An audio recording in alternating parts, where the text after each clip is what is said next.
My name is Benjamin Coleman. I'm 70 years old, and for the last 6 months, I thought I was just a burden to my own son. Last Sunday at the dinner table, my son Leo slammed his fist down and screamed at me.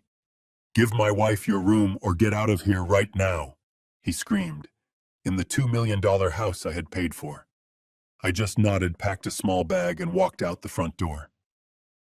They celebrated that night, I'm sure thinking the clueless old man was finally gone. They had no idea I had already called my lawyer. They didn't know that by demanding my room, they had just triggered Clause 4.B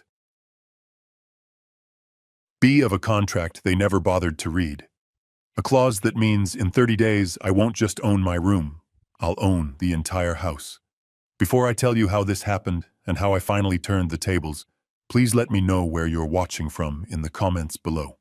And if you've ever felt underestimated by your own family, hit that like button and subscribe, because you are going to love how this story ends. It started as these things often do, with a quiet Sunday dinner. The air in our Westlake house felt colder than my glass of iced tea. I'm Benjamin Coleman, 70 years old. I've been a retired architect for 5 years, and for the last 6 months, I've been a widower. The house felt wrong. It was a cavernous $2 million modern structure in the hills outside Austin, Texas. All glass and steel, a place with no warmth, no memories. My son Leo and his wife Maya sat across from me. They were looking at me, but not with affection. It was the look of developers studying a property line they wanted to move. I was trying to enjoy the roast chicken, but my appetite was gone. Maya, who is 38 and wears her ambition like expensive perfume, put her fork down with a delicate click. "Ben," she started. She never calls me Dad, only Ben. "Leo and I have been talking, and we think it's time we optimize the space in this house." Optimize. That's a word architects use when they're about to knock down a wall you love. In families, it means someone is about to lose something. My chest tightened. I remembered the conversation from 6 months ago, just weeks after my wife Isabella passed away. The loneliness in our 5-bedroom Tarrytown house. The house we built, the one with the oak tree Isabella loved. It was suffocating me. Leo and Maya had come over, their faces masks of perfect sympathy. "Dad, this place is too big for you," Leo had said, his hand on my shoulder. "It's full of ghosts. You're lonely. We're worried about you." Maya had chimed in, "We have an idea, a wonderful idea. Sell this old place, use the money. We'll combine our finances and buy a beautiful new home in Westlake. A fresh start for all of us. You'll have your own ground floor master suite with a garden view. We'll take care of you. You'll never be lonely again." They sounded so convincing. A family, a fresh start, an end to the silence. So I did it. I sold my soul. I sold the house Isabella and I had poured our lives into for 40 years. I sold the oak tree.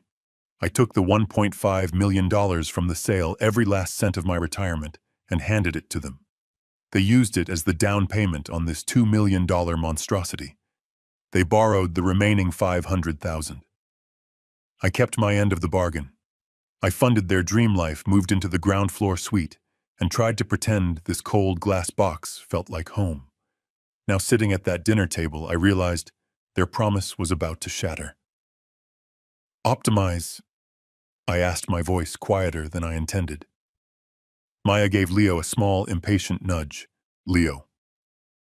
My 40-year-old son, the man I taught to ride a bike, the boy who cried on my shoulder when his high school girlfriend dumped him, shifted in his seat. He wouldn't meet my eyes. "What she means, Dad, is, well, Maya needs your room." There it was, the first cut. She needs my room. I tried to keep my voice steady. "What for? This house has 4 other bedrooms." "For the baby," Maya said, placing a perfectly manicured hand on her flat stomach. I froze. "A baby? You're pregnant, Maya. That's wonderful. Why didn't you say anything?" "Well, I'm not. Yet," she said, waving her hand dismissively.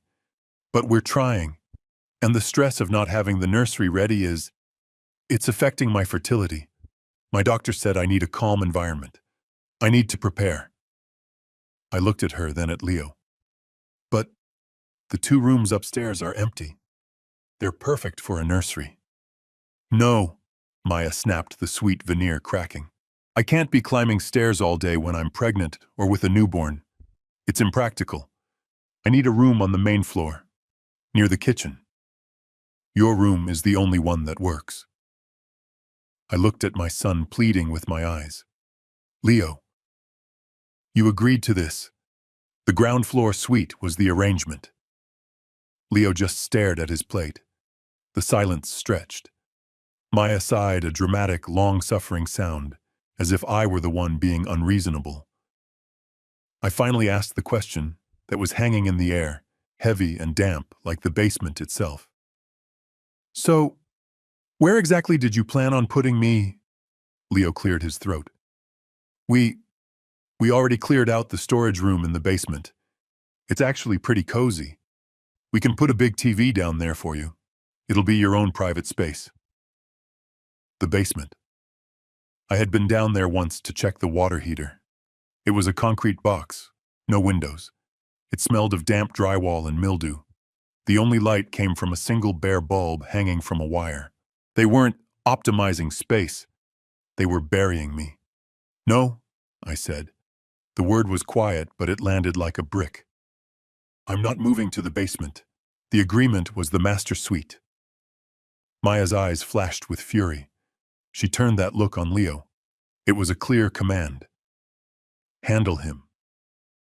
Leo looked at her, then at me. I saw the weakness I had mistaken for kindness all his life. He took a deep breath, puffed up his chest, and slammed his fist on the dining room table. The silverware jumped. My water glass spilled. Dad, he shouted, his voice cracking with a rage I had never heard from him. Maya needs that room. We're trying to start a family. Either you give my wife your room or you get out of here right now. Get out. Get out of the house I paid for. I stared at my son. The room was silent except for his heavy breathing. The $1.5 million I gave them felt like ash in my mouth. I had thought I was buying a family. I realized in that horrible, clarifying moment that I had only been paying rent for their contempt. I placed my napkin slowly on the table. All right, I said, my voice calm. Maya looked momentarily confused by my lack of protest. Leo just looked angry. If that's how you feel, I continued, I guess I'll get my things. Leo cleared his throat, breaking the silence. He still couldn't look at me, choosing instead to focus on a spot on the wall just over my left shoulder. What she means, Dad, he stammered, his voice thin, well, Maya needs your room for the baby. The words hung in the air, thick and suffocating. I stared at him, trying to process the statement. A baby. I looked at Maya. Her hand was resting gently on her stomach, a gesture that was pure theater. She wasn't pregnant. I would have known. A grandfather would be the first to know, wouldn't he? The baby's room. I finally managed to say the words, feeling foreign in my mouth. Maya, are you pregnant? That's wonderful news. She gave a tight little smile, the kind that doesn't reach the eyes. Not yet, but we're trying. Very hard. And the doctor says we need to prepare the space before the baby arrives, to create a calm, welcoming environment. I felt a small knot of dread tighten in my gut. This felt wrong. I understand that, I said, choosing my words carefully. But this house has 5 bedrooms. There are 2 perfectly good rooms upstairs right next to your own. Wouldn't one of those be perfect for a nursery? Maya's smile vanished. It didn't fade. It snapped off like a light being switched. Her impatience was suddenly palpable. No, she said, her voice sharp. Absolutely not. I can't be climbing up and down stairs all day when I'm 9 months pregnant, or in the middle of the night with a screaming newborn. It's completely impractical. I need a room on the main floor, near the kitchen, near the family room. She gestured around as if the flaw in the layout was obvious. Your room is the only one that works. It's the logical choice. The logical choice. I thought about my room. It wasn't just a room. It was the agreement. It was the one and only thing I had insisted on when I agreed to sell my life.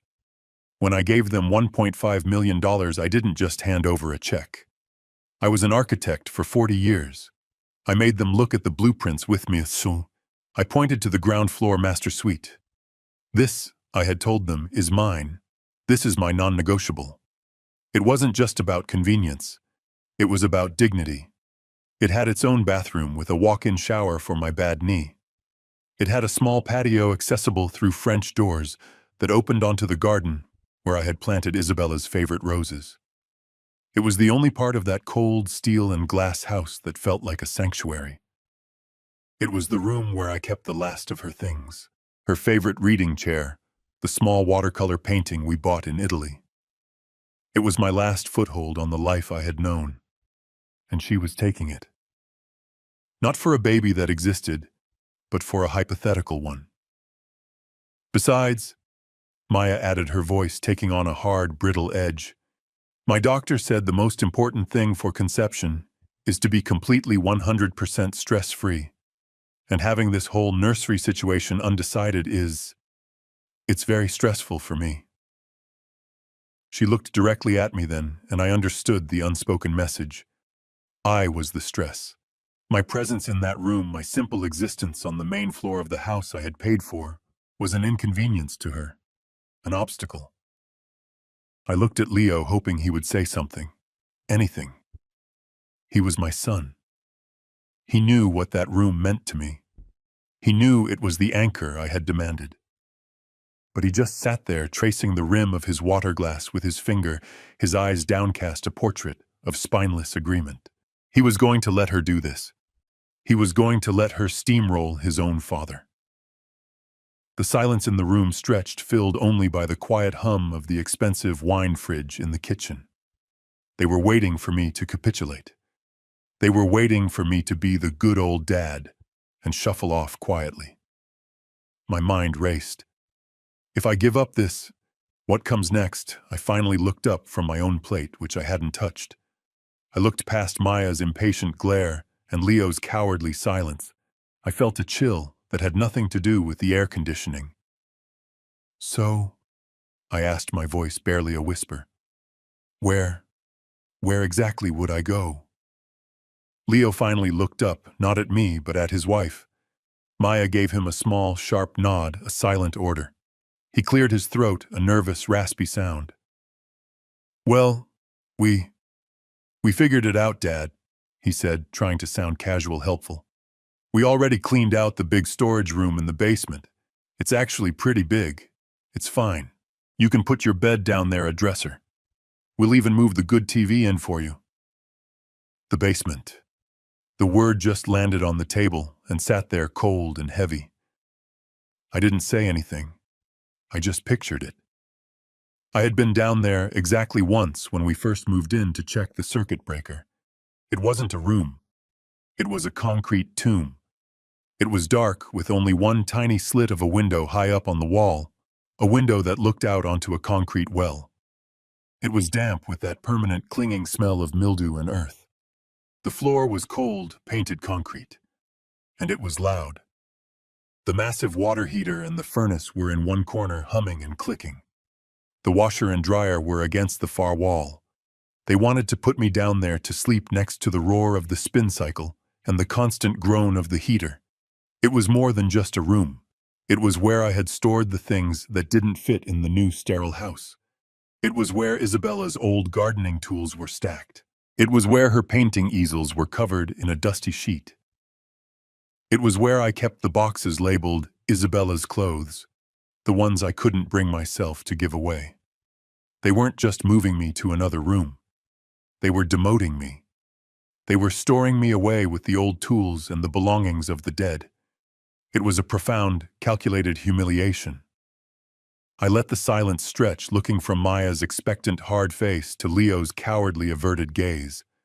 I placed my fork and knife neatly across my plate. I took a slow sip of my iced tea. My hand was perfectly steady. "No," I said. It wasn't loud. It wasn't angry. It was just a simple final fact. Leo's head snapped up. "What? What do you mean no?" "I mean no," I repeated, turning my gaze to him. "I'm not moving to the basement. The agreement we all made when I sold my home was that I would have this room, the ground floor master suite. That was the only condition. It was non-negotiable then, and it's non-negotiable now." Maya stared at me, her eyes narrowing into slits. I could see the fury rising in her. She didn't say a word. She just turned her head and looked at Leo.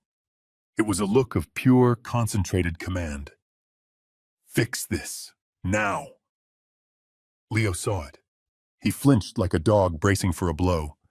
He looked back at me, and his face suddenly flushed with a mix of shame and anger. He was trapped, and he was choosing to attack me rather than defy her. "Dad!" He suddenly shouted, his voice cracking. He slammed his fist on the heavy oak table. The silverware jumped.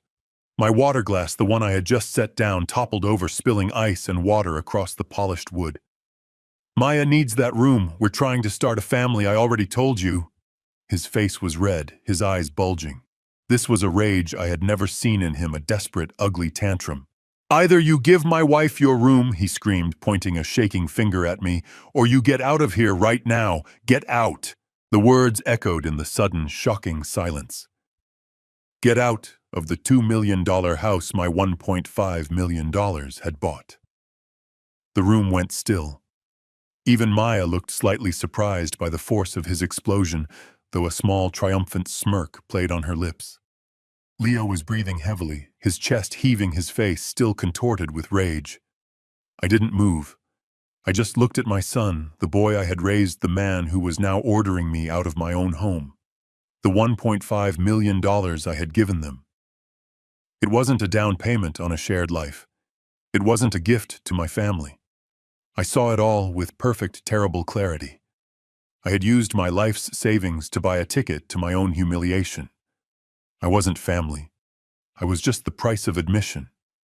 And now that they had what they wanted, I was just paying for their contempt.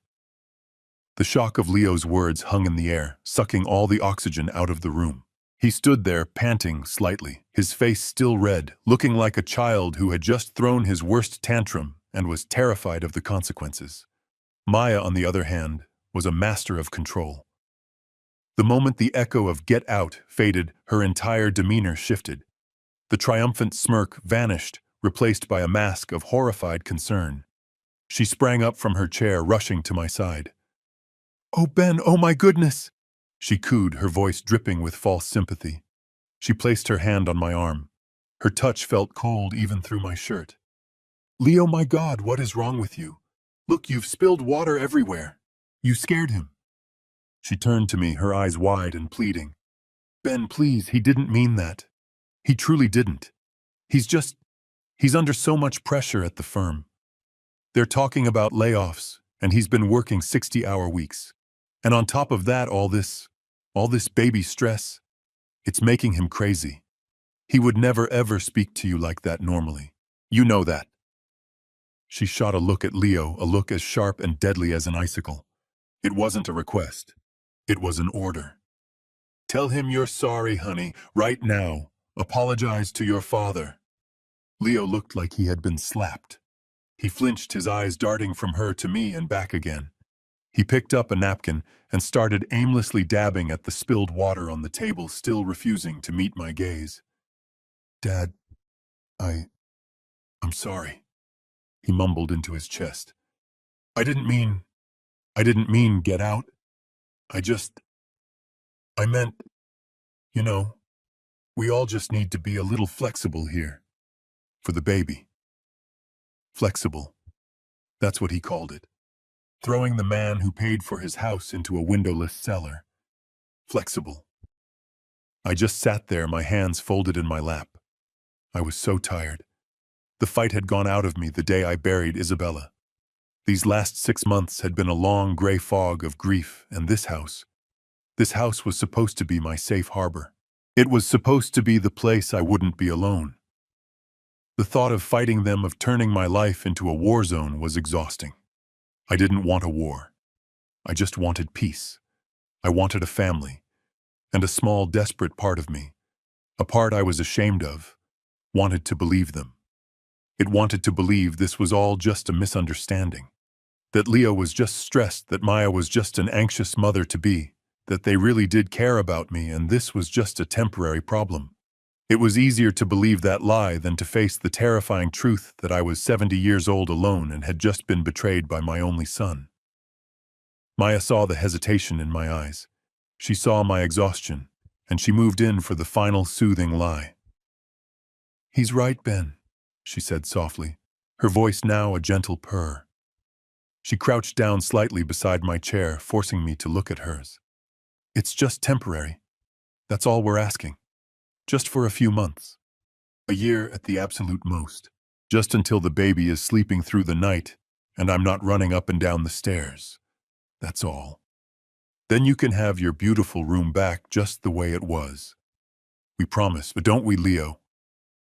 Leo nodded quickly, still not looking at me. "Yeah, Dad. Temporary. Just for a little while.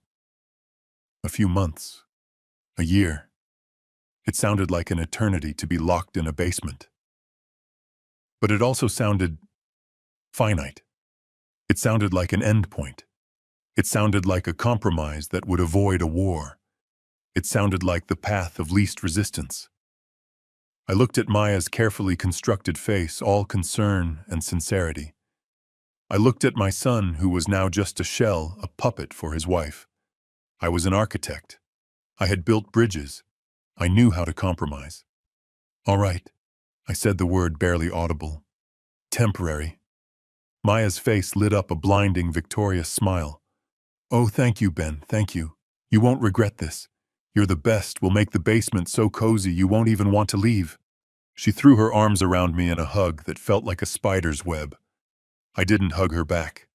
I just sat there, cold and still, listening to the sound of my own surrender. And as she held me, I knew with the certainty of a structural flaw about to bring down a building. I knew I had just made a terrible, terrible mistake. Leo's relief was immediate.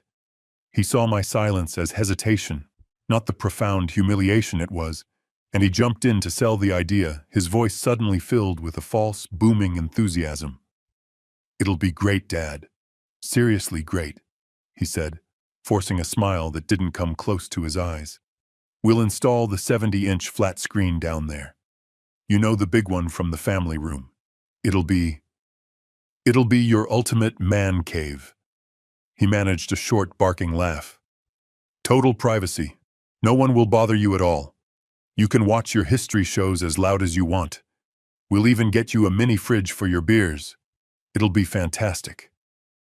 A man cave. Total privacy. The privacy of a forgotten piece of luggage. I thought about the reality of that space. I had only been down there once when we first moved in to check the circuit breaker. It wasn't a room. It was a concrete tomb. I thought of the single bare bulb hanging from a ceiling rafter, casting harsh, ugly shadows. I thought of the floor, cold, hard concrete that would seep the chill right into my bones every morning. I thought about the fresh air. There was none. Just that one tiny cobwebbed window set high up in the wall, a window that didn't even open, offering only a sliver of gray light from the bottom of a window, well filled with dead leaves. I thought about the privacy of having to climb a full flight of stairs in the middle of the night in the dark just to use the guest bathroom in the hallway. I thought about the noise, the constant low-frequency vibrating hum of the furnace, the sudden violent clank and whoosh as the water heater ignited a sound that would jolt me out of sleep, the shuddering, floor-shaking thump, thump, thump of the washing machine's spin cycle. My man cave would be a loud, cold, dark, damp hole. This wasn't a room. It was a punishment. It was where you stored things you didn't want to look at, but weren't quite ready to throw away. I must have been silent for too long. My face must have shown the deep, sickening sense of betrayal I was feeling. Maya saw her advantage slipping. She immediately dropped the cheerful facade and switched tactics. She moved closer, crouching down beside my chair, so I was forced to look at her. She softened her face into a mask of pure feminine vulnerability. She placed her hand on my arm again, her nails digging in just slightly. "Ben," she said, her voice dropping to a conspiratorial whisper. "Please. You know. You know how long Leo and I have been trying for this baby. You know how much this means to us. It's all we want." She looked down as if she was fighting back tears. "Please, Dad." She called me Dad that time, a word she reserved exclusively for manipulation. "Do it. For your grandchild." That word, grandchild.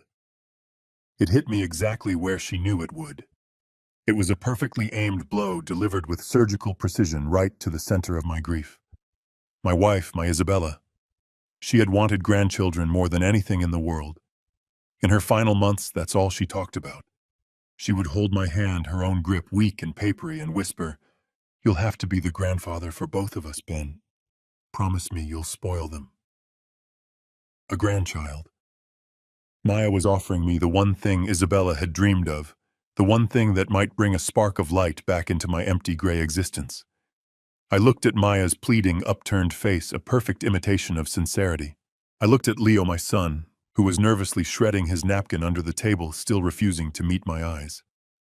Was I the one in the wrong? Was I being selfish, clinging to a room to my pride when the future of their family, my only family, was at stake? It's just a room, I told myself. It's just a temporary sacrifice. It's for my grandchild, for Isabella's grandchild. The cold, damp reality of the basement seemed to recede, replaced by the warmth of a promise I had made to my dying wife. I was so tired of fighting. I was so tired of being alone. I let out a long, slow breath I didn't realize I had been holding. I looked at their two faces, both watching me, expectant, hungry. "All right," I said, my voice barely a whisper. "Temporary." The relief washed over Maya's face, a bright, blinding wave of pure victory. "Oh, thank you, Dad, thank you," she exclaimed. She lunged forward, throwing her arms around my neck in a tight, theatrical hug that smelled of expensive perfume.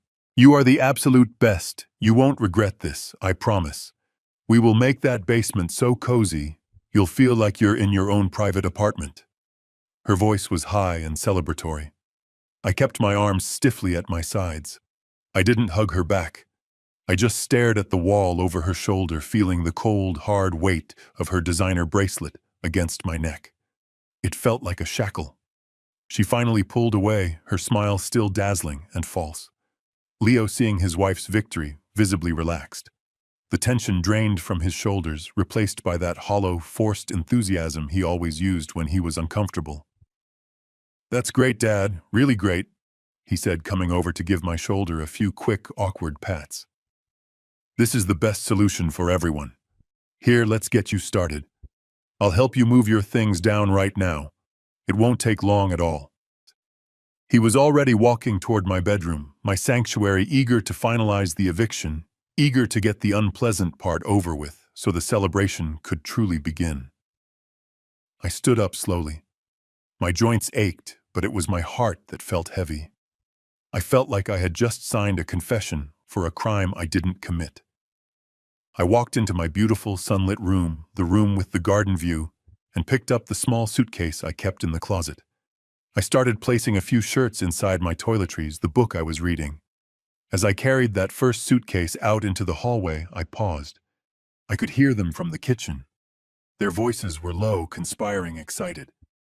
"I'll call the painters first thing tomorrow," Maya whispered, followed by a high, tinkling laugh.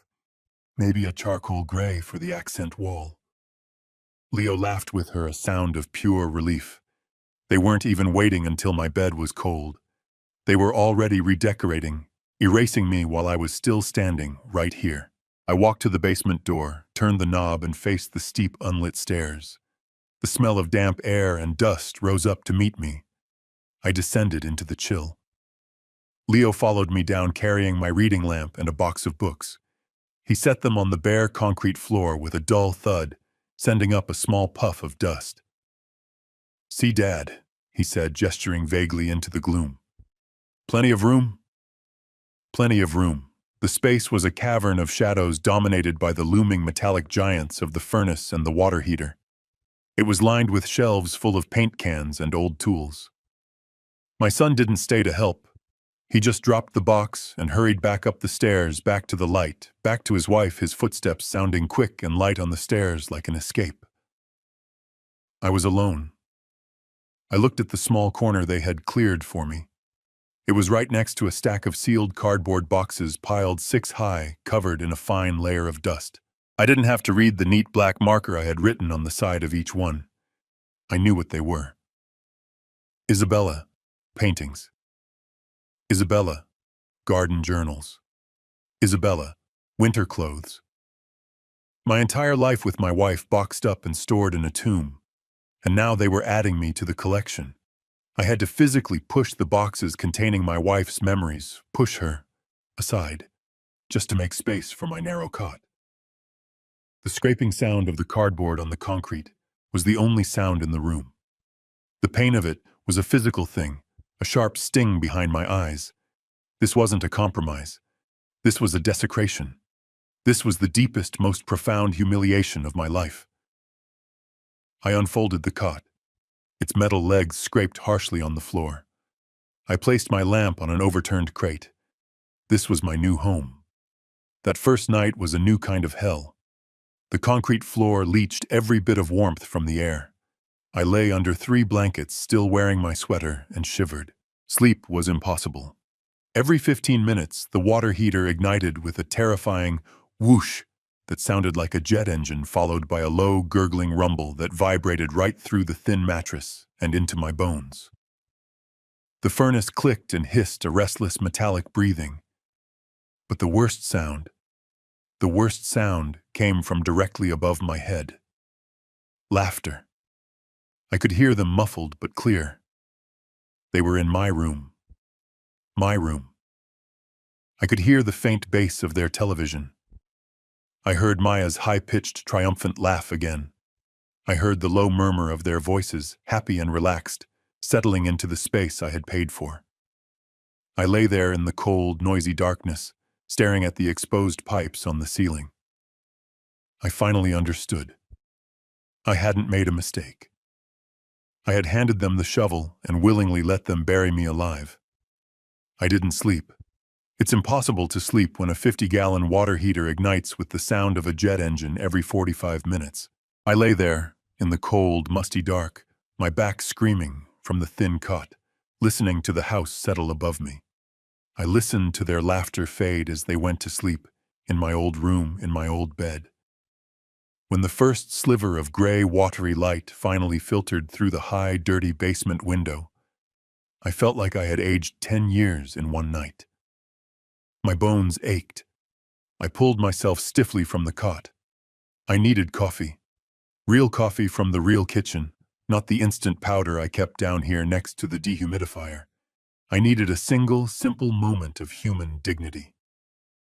I put on my robe and my slippers.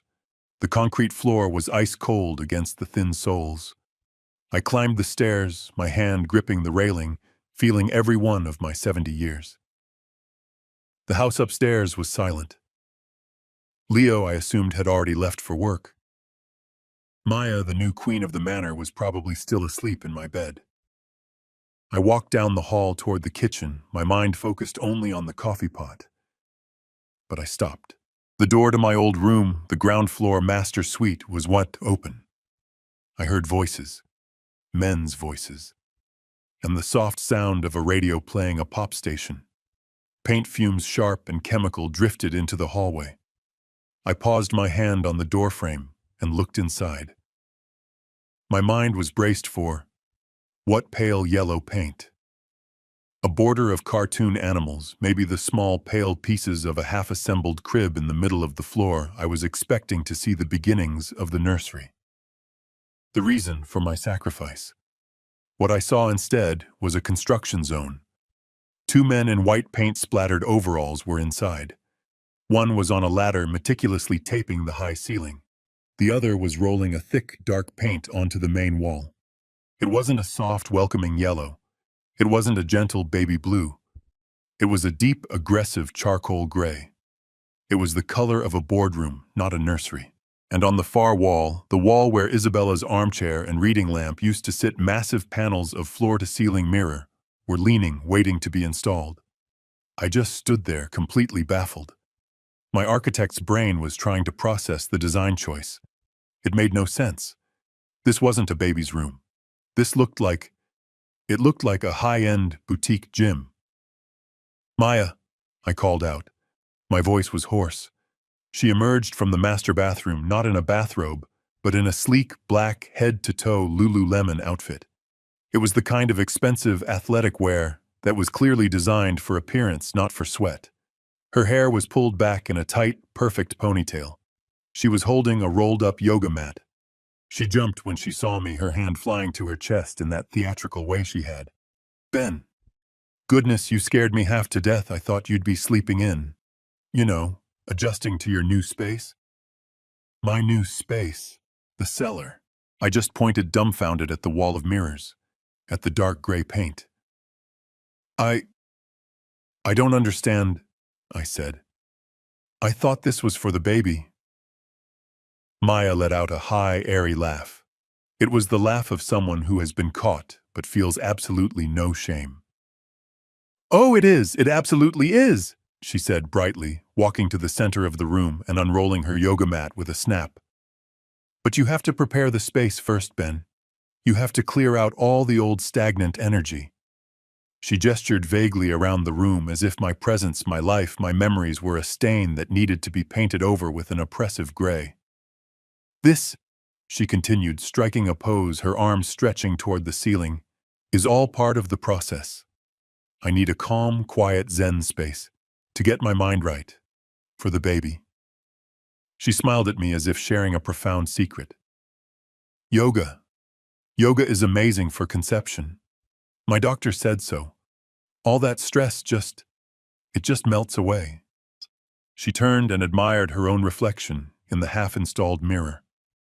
I stared at her. The lie was so lazy. It was so transparently false. She didn't even care if I believed it. She was telling me, a retired architect who had designed dozens of homes, that this yoga studio was a nursery. The insult was worse than the scream from the night before. The scream was hot anger. This was cold, calculated contempt. She didn't just want my room. She wanted me to feel stupid. She wanted me to know I was powerless. I didn't say another word. I just turned around and walked away, her bright, false voice following me down the hall. "I'll be done in an hour, Ben. Then the kitchen is all yours." I didn't stop. I walked right past the kitchen. I didn't want coffee anymore. I walked down the stairs to the basement to my cold concrete box, and I sat on the edge of my cot.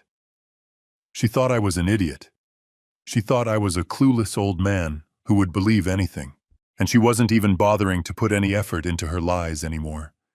Sleep didn't come. The second night was even worse than the first. My body had registered the cold, and the dampness felt like it was seeping into my joints, a deep, persistent ache. I was lying on the cot, fully dressed under the blankets, listening to the symphony of the house's mechanics. The furnace clicked, the water heater rumbled, the pipes ticked and groaned. But then at 2 in the morning, a new sound started. A rhythmic, violent thump, thump, thump. It was the washing machine. It was starting its spin cycle, shaking the very concrete floor beneath my cot. My eyes snapped open in the pitch black. Who does laundry at 2 in the morning? The noise was jarring, rattling my teeth. It felt aggressive. It felt like they were doing it on purpose, a reminder that I was in the utility space, that I wasn't even worthy of a quiet night's sleep. My throat was dry, a combination of the dusty air and sheer frustration. I was thirsty. I wasn't going to lie here cold, tired, and thirsty, while they lived in luxury above my head. I swung my legs off the cot, my slippers landing on the icy floor. I needed a glass of water. From the kitchen. The real kitchen. I moved quietly, navigating the maze of Isabella's boxed-up life. I opened the basement door, wincing at the small creak of its hinges, and started up the carpeted stairs. The house was dark, but as I reached the main floor, I saw a faint blue-white light flickering from the living room. It was the glow of a cell phone. I froze.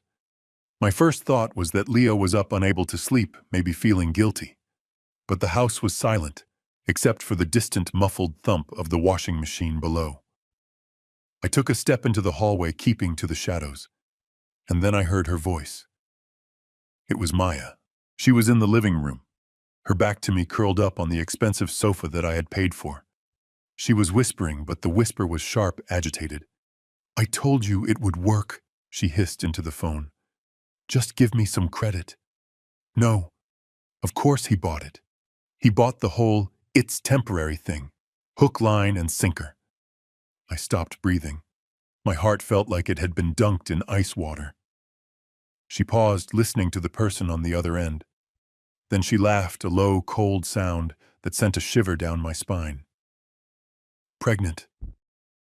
Are you crazy?" "Of course I'm not pregnant. Do you have any idea what that would do to my body right now?" Ugh. "No." I leaned against the wall, the blood draining from my face. My knees felt weak. "Not pregnant. I just needed the room," she continued, her voice filled with contempt. "I couldn't stand having him on the same floor anymore, shuffling around looking sad. It was depressing. The poor old man is down in the basement, right where he belongs. Out of sight, out of mind. Now I finally have my studio." She listened again, then sighed impatiently. "No, he won't find out. He's a 70-year-old man who just lost his wife. He's practically senile. He'll believe anything I tell him." My fists clenched. Senile. Poor old man. "Don't worry about Leo," she whispered, her voice dropping, becoming almost intimate. "Trust me, I can handle Leo. He's so blindly in love with me, so desperate to keep me happy, he'd throw his own father into a volcano if I asked him to. He's weak. He always has been." She was silent for a long time, listening. I could hear the faint, tinny sound of a man's voice on the other end of the line, but I couldn't make out the words. "Okay," she finally said. Just make sure the funds are ready. I'm handling my end. I'll see you next week. Kisses." She hung up. I stood there, frozen in the dark hallway, my heart hammering against my ribs. I backed away slowly, carefully, one step at a time, not making a sound. I didn't get the glass of water. I just retreated down the stairs, back into my concrete cell, and quietly shut the door. I sat on the edge of the cot in the dark, the roar of the washing machine filling the silence. It was all a lie. The baby, the nursery, the doctor's advice, the yoga for conception, all of it. A cold, calculated, cruel performance. She had played me. She had played her own husband. She had used my grief for Isabella, my desire for a grandchild, as a weapon against me, all to get a room, a yoga studio. But it was more than that. Who was she talking to? It wasn't a girlfriend. The tone was... it was something else. "Make sure the funds are ready. I'm planning my exit." She wasn't just redecorating. She was planning something. Something that involved money. And I, the clueless old man, was sitting right in the middle of it. That night, the washing machine finally stopped its racket around 4 a.m. I didn't sleep at all. I just lay there in the cold, replaying her words over and over. Not pregnant. Out of sight, out of mind. Make sure the funds are ready. He's weak. When I heard Leo's car start in the driveway around 7, I knew my day was beginning. I was no longer just a grieving father. I was an architect looking at a blueprint full of lies, and I needed to find the structural flaw. I started to watch, really watch. From my basement window, that tiny slit of glass, I had a perfect low-angle view of the front porch. It was just enough to see the deliveries. And there were so many deliveries. Every day, the FedEx truck or the UPS driver would pull up. Big, glossy boxes, sometimes a sleek black box with net-a-porter on the side. Other times a bright orange one. I'm a 70-year-old man, I don't know fashion, but even I recognize the name on that orange box. Hermes. I saw Maya come out dressed in her yoga clothes to retrieve them. She'd sign for them with a flourish like a queen accepting tribute. I saw new shoes boxes from Louboutin, packages from Saks. This wasn't just a shopping habit. This was a hemorrhage of money. Maya didn't have a job. Her entire day consisted of yoga, taking her Tesla to lunch with friends, and shopping online. Leo was a mid-level manager at a software company. He made good money, sure, but not this kind of money. Not multiple $1,000 handbag money. Not new luxury car every 2 years money. I knew his salary. I had helped him with his taxes last year. They were living far, far beyond their means. That phone call. Make sure the funds are ready. It wasn't just about a yoga studio. They were desperate for cash. I changed my routine. I started waking up before them, or at least before Maya got out of bed. I'd creep up the stairs from my cellar and wait by the front door. I started getting the mail before she could. For a week it was just the usual. Junk mail, catalogs for expensive furniture I knew I wasn't buying, bills addressed to them which I left on the hall table. Nothing. I was starting to think I was going crazy, that I was just a paranoid old man in a basement, seeing shadows where there were none. Then, on a Tuesday, it came. It was a standard white business envelope, windowed. The return address was just a P.O. box, but the logo in the corner was unmistakable. Bank of America. It was addressed to Leo and Maya Coleman. My hands felt clammy. I knew their regular mortgage statement didn't come at this time of month. I held the letter, feeling its weight. It was thin. Too thin to be a statement. My heart was pounding. I knew I shouldn't. This was their mail. But this was my house. My money. My life. I went back down to the basement to my cold room and I sat on the cot. I turned on my one reading lamp. With a slightly trembling finger, I tore open the envelope. It wasn't a statement. It wasn't an advertisement. It was a letter. A single, cold, formal page. Dear Mr. and Mrs. Coleman, it began. We regret to inform you that your recent application for a home equity line of credit, also known as a second mortgage in the amount of $200,000, $1,000 has been denied. I had to read the sentence 3 times. $200,000. They weren't just overspending on handbags. They were in a $200,000 hole. They were so desperate for money that they were trying to borrow against the house. My house. The house I had paid for. The pieces clicked into place with a horrifying, sickening snap. The phone call. Make sure the funds are ready. This must have been the funds, and they had been denied. This explained Maya's anger, her agitation. This explained their sudden, desperate need to get me out of the way.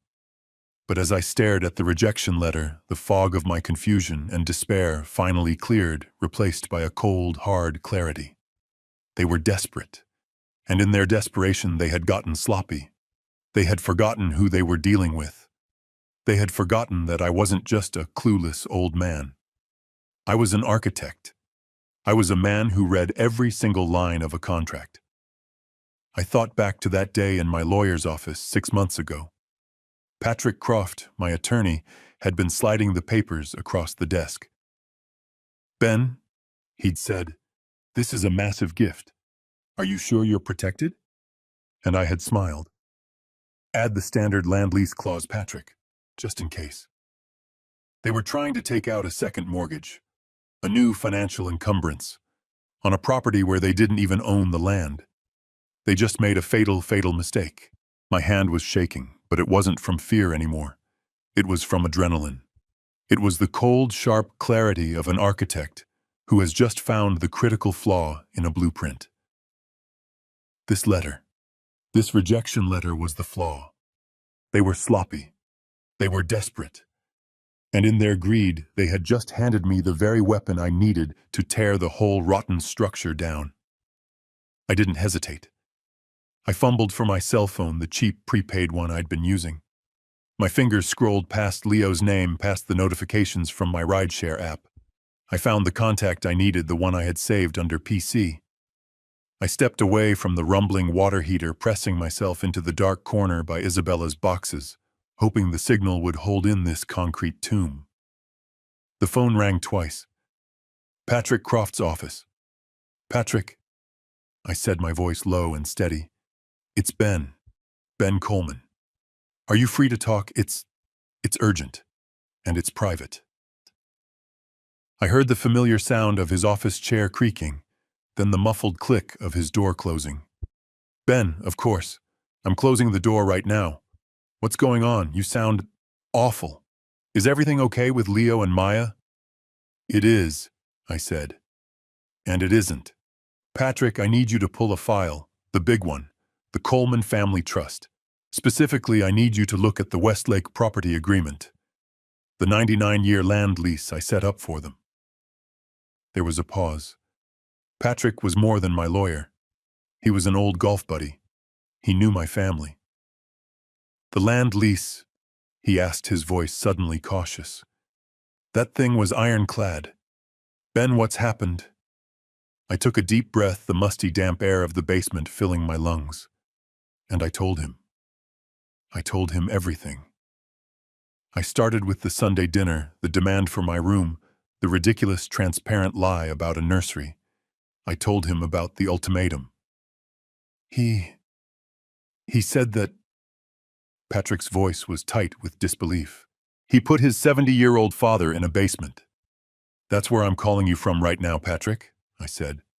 I'm sitting on a cot next to my wife's stored belongings. I heard him exhale a sharp, angry sound. Ben, that's not just ungrateful, that's borderline elder abuse. We can fight this on those grounds alone. We can... Wait, I interrupted. It gets worse. That's why I'm calling. The nursery, Patrick. It was all a lie. I told him about the 2 a.m. conversation I overheard. Maya's cold voice. Not pregnant. Clueless old man. Out of sight, out of mind. I told him about the yoga studio she was building in my old room. I told him about the endless, extravagant deliveries. The Hermes boxes, the shoes, the lifestyle that Leo's salary could never support. She's playing him, Ben, and she's playing you, Patrick said, his voice hard as granite. I know, I said, but this morning they made a mistake, a fatal mistake. I told him about the mail. I told him about the white envelope from Bank of America. I read the words to him slowly, letting each one land. We regret to inform you, your application for a home equity line of credit in the amount of $200,000 has been denied. The other end of the line went completely, utterly silent. I just waited. I heard nothing but the faint, rhythmic click, click, click of his computer keyboard. 1 second, 10 seconds, 30 seconds. Patrick, are you still there? I heard a low chuckle. It started deep in his chest and grew into a full, appreciative laugh. It was not a laugh of humor. It was the laugh of a lawyer who has just found the smoking gun. Ben Coleman, he finally said, his voice filled with a kind of awe I had not heard in years. You sly, magnificent old fox. I completely forgot you made me add that section. I thought you were just being a paranoid architect. You found it then, I asked. A cold, powerful sense of calm was settling over me. The shaking in my hands had stopped. I'm reading it right now, Patrick said. His voice was all business now, sharp and focused, the man I had trusted with my life's work for 3 decades. Here it is, Clause 4B, Restrictions on Encumbrance. It states, and I am quoting, "The lessees Leo and Maya Coleman shall not under any circumstances create, incur, or permit any mortgage, deed of trust, lien, or other financial encumbrance upon the leased land or the property thereon other than the initial $500,000 mortgage without the express prior written consent of the lessor, the Coleman Family Trust." An application for a second mortgage, I stated, counts as an attempt to create an encumbrance. It's a clear and undeniable violation of the lease terms, Ben. Patrick confirmed, his voice precise. They didn't just bend the rules. They took a sledgehammer to the entire contract. I looked around the damp gray walls of my prison. I looked at the boxes holding my wife's memories. A slow, righteous anger, purer and colder than any I had felt before, began to rise. They hadn't just insulted me. They hadn't just lied to me. They had broken the one binding legal document that protected my $1.5 million investment. They had broken my trust, and now they had broken the contract. Ben, Patrick said, his voice quiet, understanding the nuclear gravity of what he was about to say. Ben, do you understand what this means? I gripped the phone, my knuckles white. The damp, cold air of the basement suddenly felt electric, charged. Patrick, I said, my voice low, barely above a whisper. Tell me exactly what that means, in plain English. I heard Patrick take a deep breath on the other end of the line. He was no longer the laughing golf buddy. His voice was the one he used in depositions. Cold, precise, and absolutely final. Bennett means exactly what it sounds like. They violated the core terms of the land lease agreement. They attempted to place a new financial encumbrance on the property, an action that is explicitly forbidden. It means you, or rather the Coleman Family Trust, have the complete and unilateral right to declare the lease null and void. You can terminate the 99-year agreement immediately. I stared at the concrete wall in front of me, at a spider web I hadn't noticed before. Terminate the lease. The words echoed in the small, musty space. This wasn't a family argument about a bedroom anymore. This was the nuclear option. This was the end. My throat was dry. And if I terminate the lease, Patrick, what happens then? What happens to the house? This was it. The moment.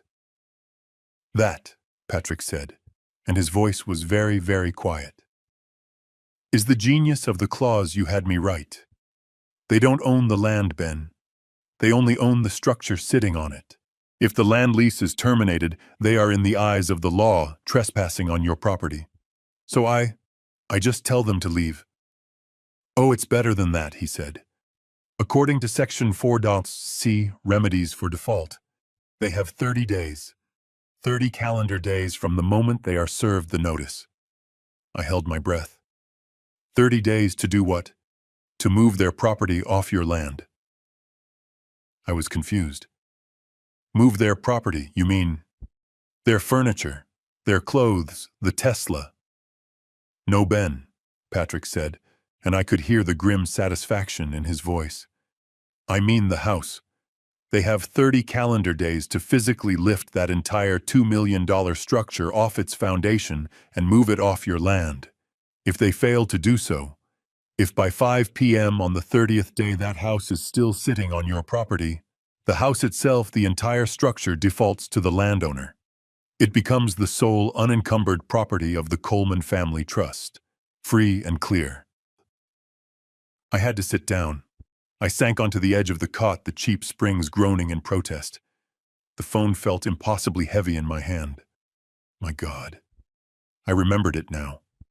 I remembered sitting in Patrick's plush office, the smell of leather and old books. He had been reviewing the trust documents.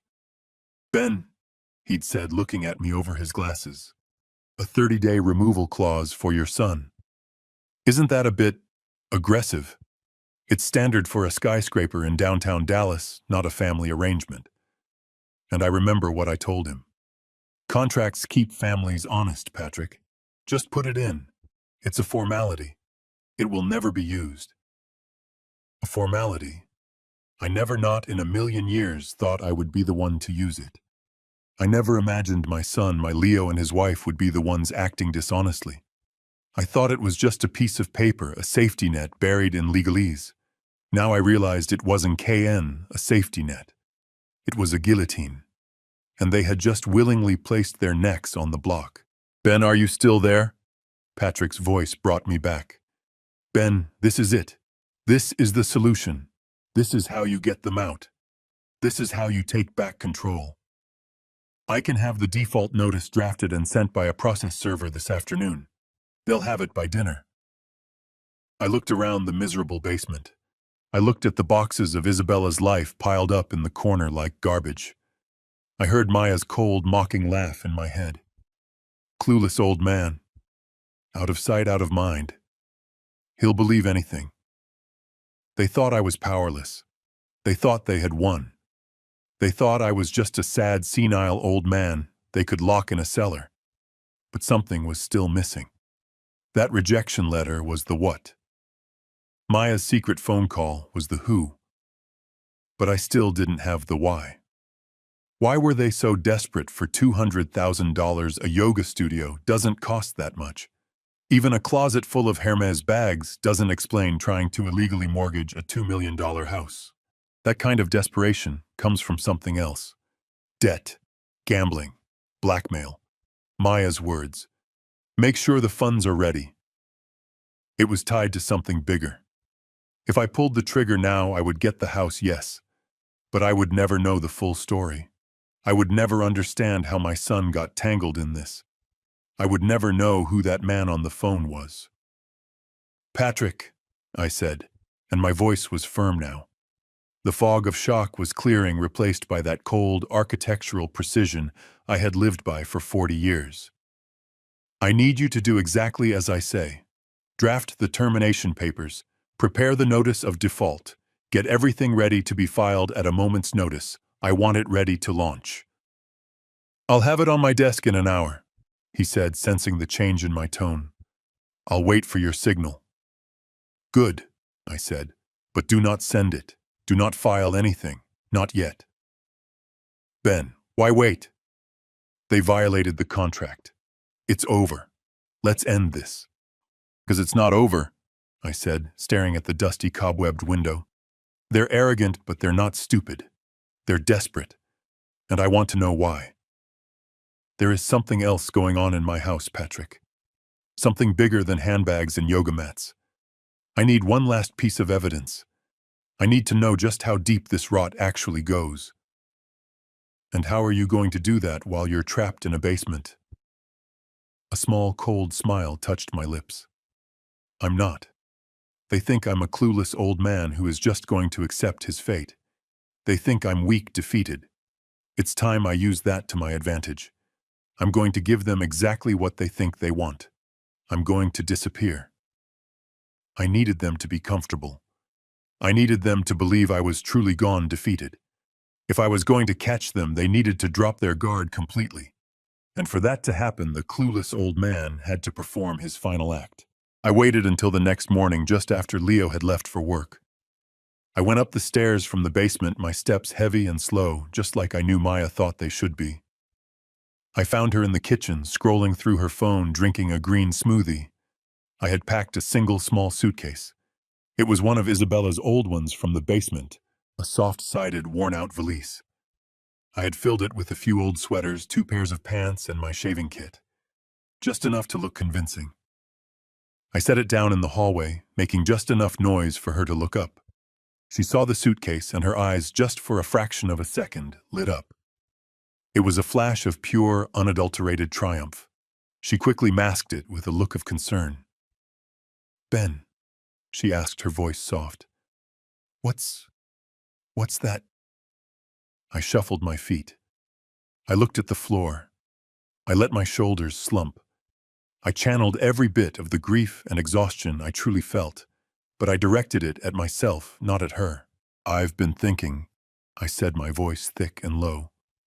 I think you're right, Maya. And Leo was right. I'm in the way here. I looked up at her, trying to look as pathetic and beaten as she believed me to be. I'm just an old man in a new house. I don't fit. I'm just a burden to you two, especially now with the baby coming. Maya put her phone down. She was trying to hide her smile. I could see the corners of her mouth twitching. She composed her face into a mask of deep, unconvincing sympathy. Oh, Ben, she said, walking over.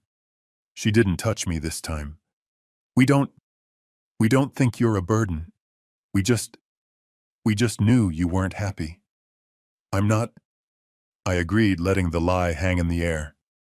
I'm not happy, and I'm making you unhappy, so I'm going to go.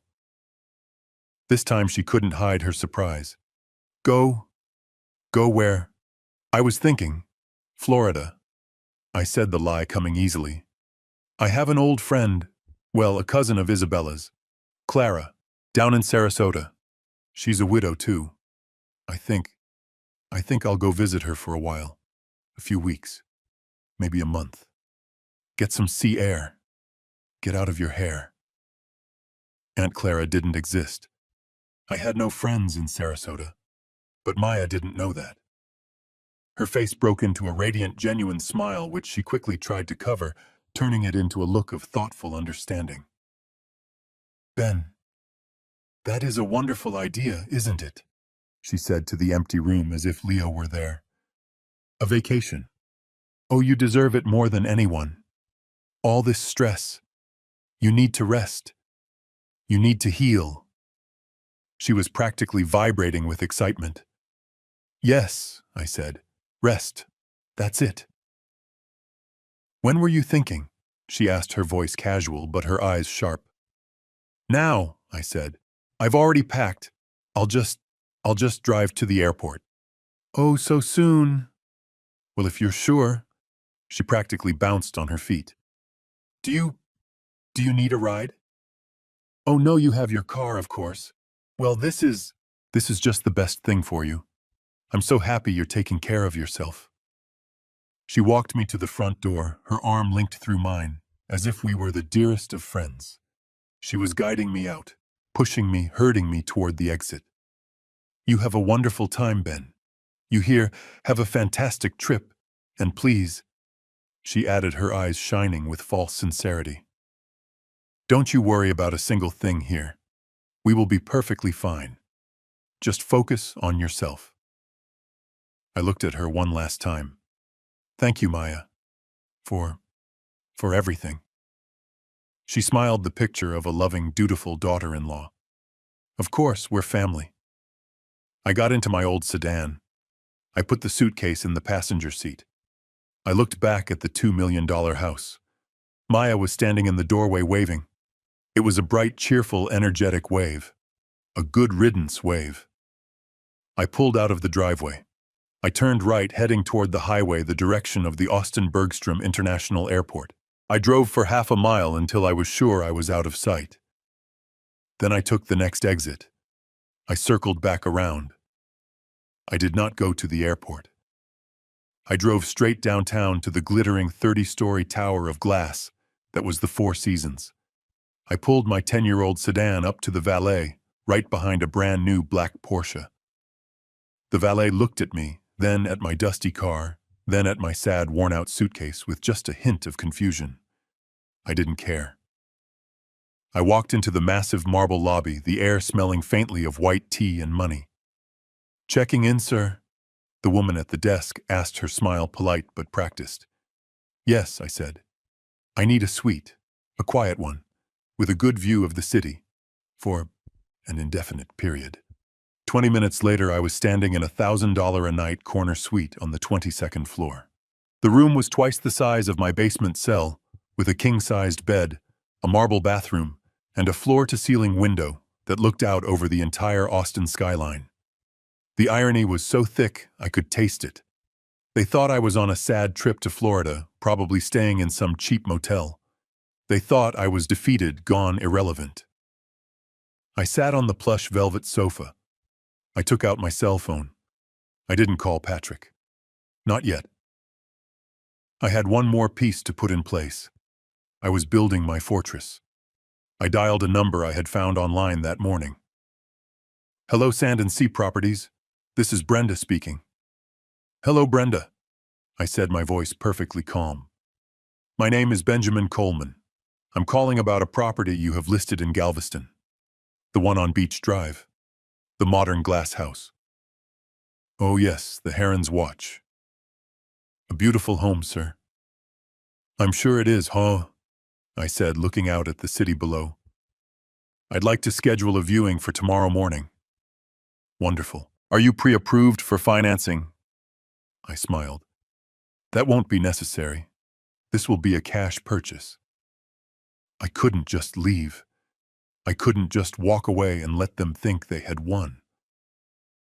Patrick's words confirmed my power, but Maya's 2 in the morning phone call confirmed my suspicion.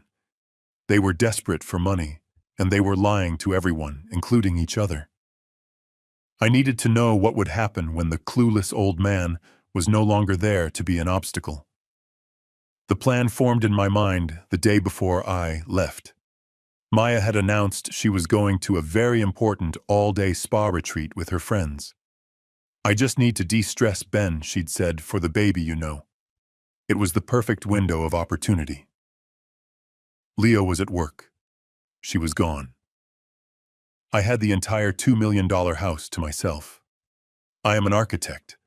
For 40 years, my job was to build beautiful things, and more importantly, to understand how they are put together.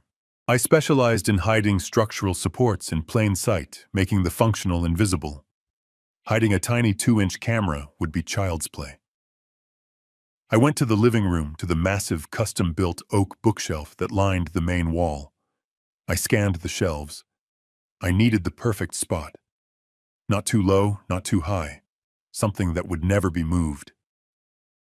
My eyes landed on it. A thick leather-bound copy of Walt Whitman's Leaves of Grass. It had been Isabella's. It hadn't been touched in over 2 years. No one would ever dream of reading it. I took the book down to my workshop, my cell, the basement. I sat on my cot, and with the precision of a surgeon, I took my old X-Acto knife from my drafting kit. I opened the book. I carefully cut a neat rectangular cavity into the pages, leaving a solid border all around. I worked for an hour, slicing through hundreds of pages of poetry, hollowing out a perfect camera-shaped tomb. The camera itself was a simple $30 Wise Cam I had bought at Best Buy weeks ago, telling Leo it was to watch the garden. It was a tiny black cube. It was Wi-Fi enabled and powered by a simple USB cable. I placed the camera inside the book. I used a small drill bit, one I used for model making, and drilled a single tiny, perfectly clean hole through the dark green leather spine. A new, unblinking eye. I went back upstairs.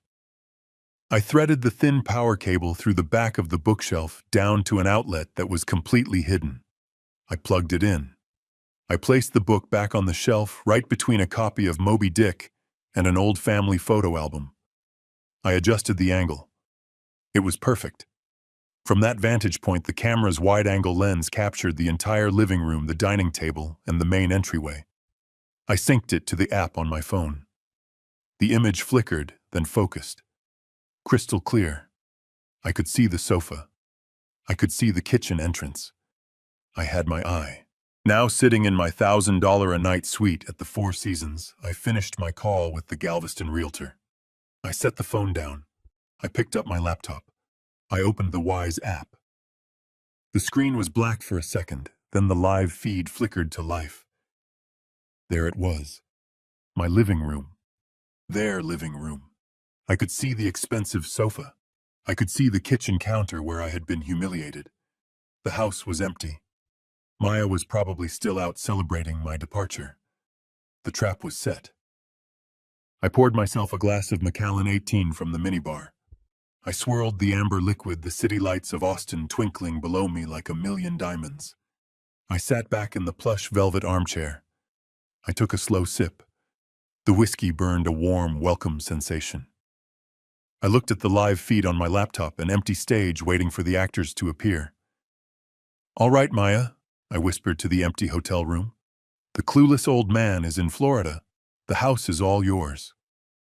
I took another sip. "Show me. Show me what you and my son do when you think no one is watching." I sat there in the silence of my luxury suite, the $1,000-a-night air perfectly climate-controlled. I looked at the laptop screen, an open portal into the $2 million house I had bought. For the first few hours, nothing. the house was empty. I watched dust motes dance in the afternoon sun hitting the living room floor. I ordered room service. A steak. It was perfect. I ate it alone watching my empty living room.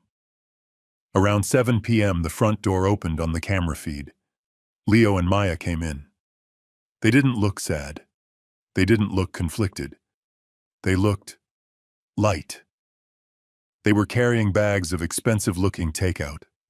They didn't even bother to sit at the dining table. They flopped onto the sofa I had paid for, and started unpacking boxes of sushi onto the coffee table. I watched them eat. I watched them laugh. There was no sign of grief for the father who had just left. There was no discussion of my trip. They just ate, and for a while I thought perhaps that was it. Perhaps the cruelty was just in the indifference. But then, around 8:30, Leo got up. He went to the kitchen and came back holding a bottle. It wasn't just any bottle. It was a bottle of Veuve Clicquot. Champagne. I recognized the yellow label. I had bought that bottle. I had been saving it. I had planned to open it when they announced Maya was pregnant. My stomach turned. Maya clapped her hands, a giddy, childish gesture. "Ooh, yes, finally!" Leo fumbled with the cork. He was never good at it. It finally popped with a loud festive thwack that I heard clearly through the laptop speakers. He poured 2 flutes. Maya took hers, her eyes glittering. She raised her glass high. "To us," she said, her voice bright and clear. "And to Florida. May he enjoy the sunshine and stay there, indefinitely." She let out that high, tinkling laugh, the one I used to think was so charming. It now sounded like breaking glass. Leo looked around nervously, even though the house was empty. "Maya, shh. Keep your voice down. What if... I don't know. What if he calls... What if he what?" she scoffed, taking a long sip. "He's gone, Leo. Finally. The clueless old man is finally gone. He's probably halfway to Sarasota by now, checking into some sad beige retirement motel, feeling sorry for himself. Now," she said, settling back into the cushions, "we can finally start the real plan." Leo didn't drink. He set his flute down on the coffee table. He was wringing his hands.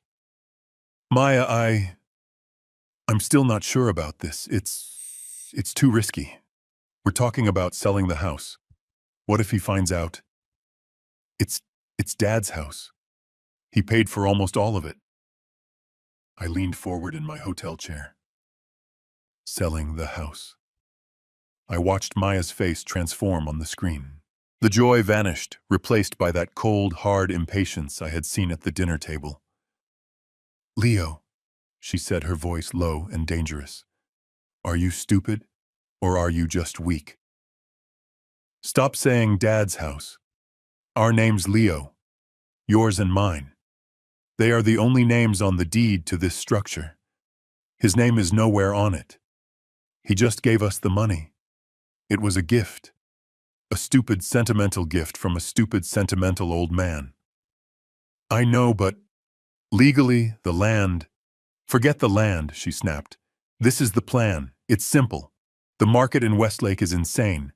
This house, our house, will sell for $3 million. Easy. Maybe more if we get a bidding war." She stood up and started pacing, energized, her glass of champagne swirling in her hand. "We sell it. We pay off the $500,000 we owe the bank. That leaves us with $2.5 million. Clean. Cash."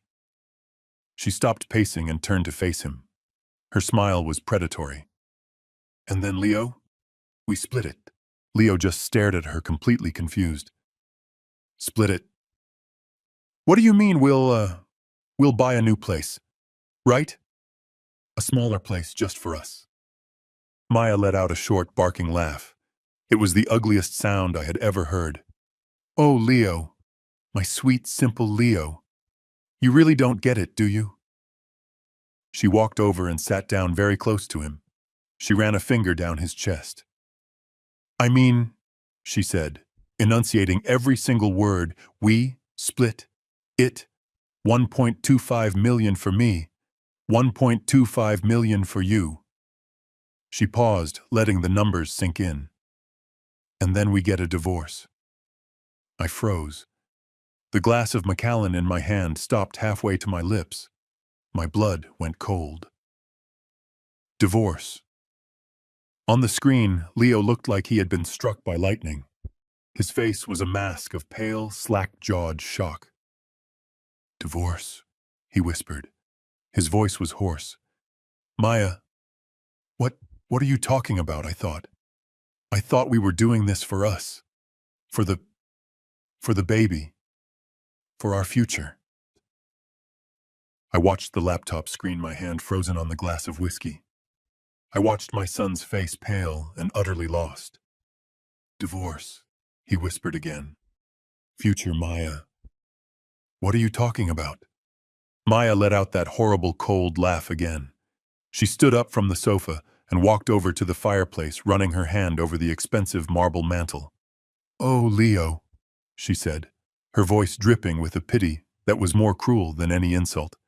My sweet, simple, naive Leo, you really believed all that? She turned to face him, her arms crossed, a look of absolute breathtaking contempt on her face. You really honestly thought I wanted to have a baby? With you, you thought I wanted to ruin my body and spend my 30s changing diapers in this boring suburban house.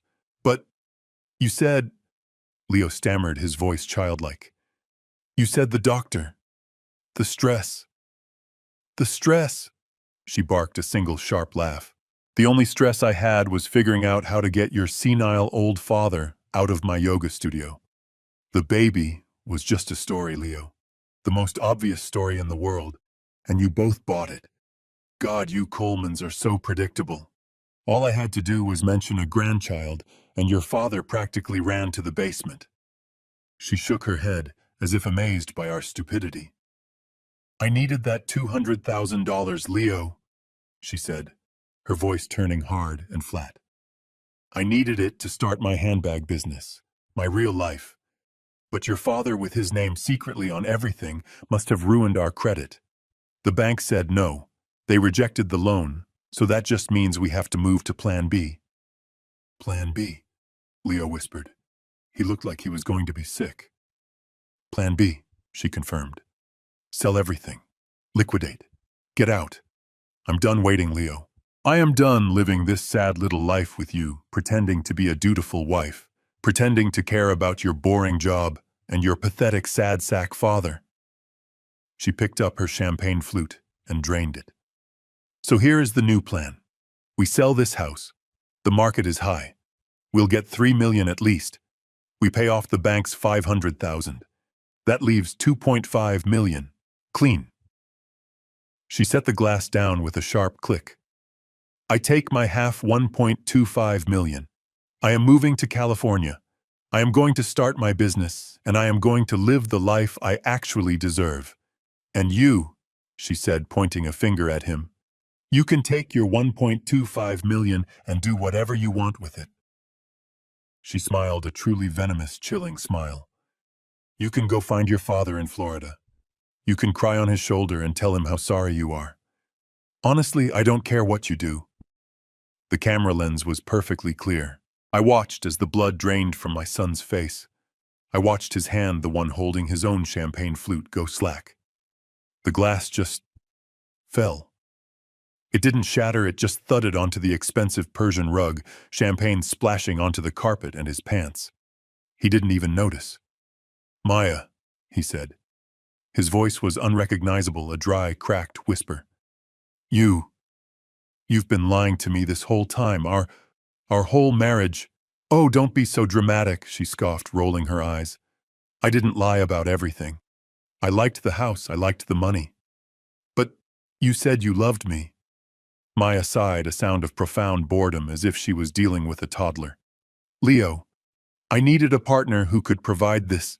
She gestured around the room. And you, with your rich, sentimental architect father, were the perfect candidate. I've been lying to both of you, from the very beginning. She picked up a sushi roll with her fingers. Honestly, the only surprising part is how long it took you to notice. You're both so stupidly trusting. It's almost sad. She bit into the sushi. In my hotel room, I reached out my hand. I didn't make a conscious decision to do it. My hand just moved. I clicked the mouse. The feed went black. The laptop screen reflected my own face, pale, aged, and perfectly, utterly numb. I didn't feel anger. I didn't feel rage. That would come later. Right now, all I felt was a profound, echoing emptiness. The humiliation of being locked in the basement, of being called a clueless old man, all of that.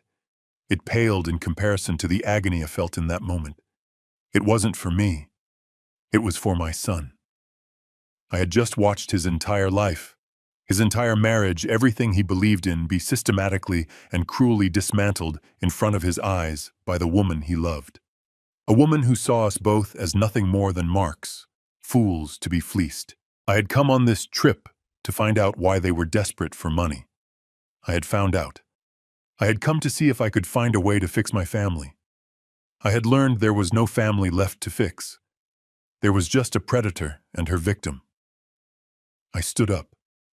I walked to the massive window of my hotel suite and looked down at the city lights. They thought I was in Florida. They thought I was gone. Maya was planning to sell my house, my land, and disappear with $1.25 million. She thought she had won. She thought the clueless old man was out of the picture. I looked at the phone on the nightstand. I picked it up. My plan had been to catch them in a lie. My plan had been to find out what was going on.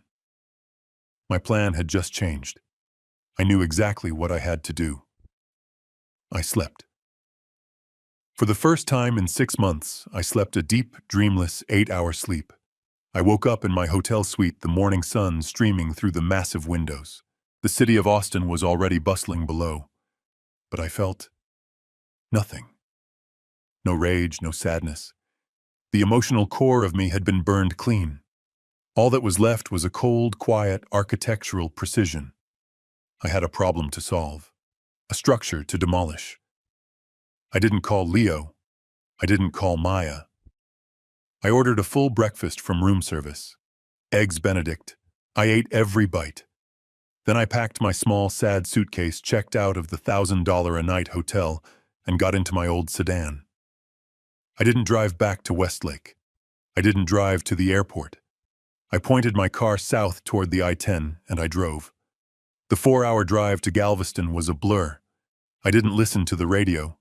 I just listened to the hum of the engine and the sound of my own thoughts, which were no longer chaotic, but were now aligning one after the other, like steel beams being set into place.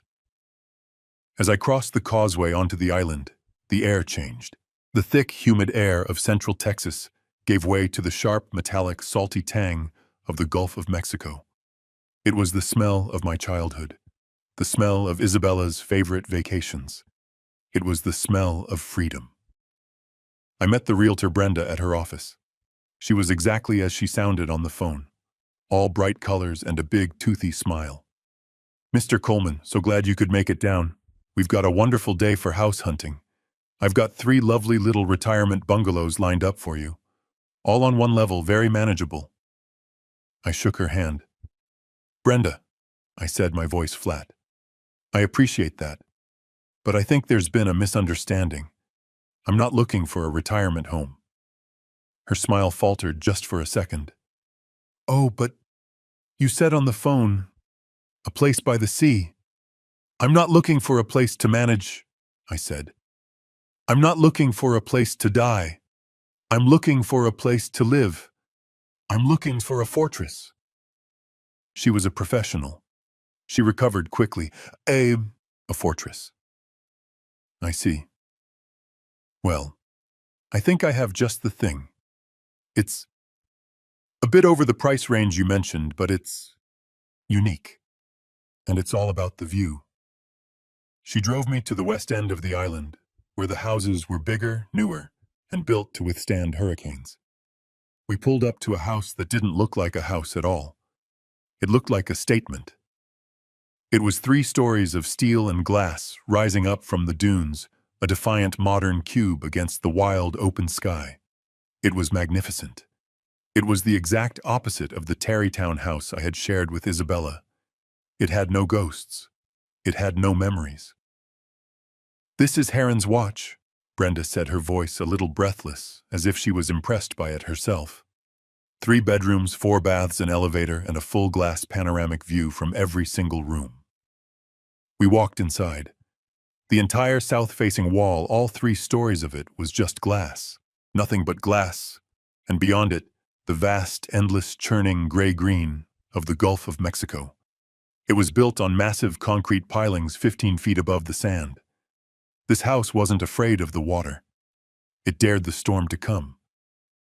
It was exactly what I needed. "How much?" I asked, walking out onto the 3rd-floor balcony, the wind whipping my hair. Brenda hesitated. "Well, the owner is asking $3.5 million. I looked out at the ocean. I thought about the $2 million house in Westlake, the house I had paid for that I was currently being evicted from by my own son. I thought about Maya's $1.25 million exit plan. I thought about the $1.5 million I had given them, money I had earned from 40 years of hard, meticulous work, money they had treated like a disposable gift. "I'll take it," I said. Brenda fumbled with her iPad. "That's wonderful. We can start the pre-approval process right away. I can get your financials to my lender by—" "No," I said, turning to face her. "No lenders. No financing. This will be a cash purchase. I'll have my attorney Patrick Croft wire the full amount from my trust by end of day tomorrow. I want to close as soon as humanly possible." Brenda's jaw dropped.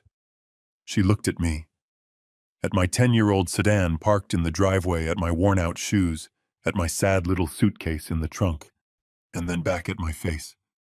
She was trying to make the pieces fit. I smiled. It was the first real smile I had felt in 6 months.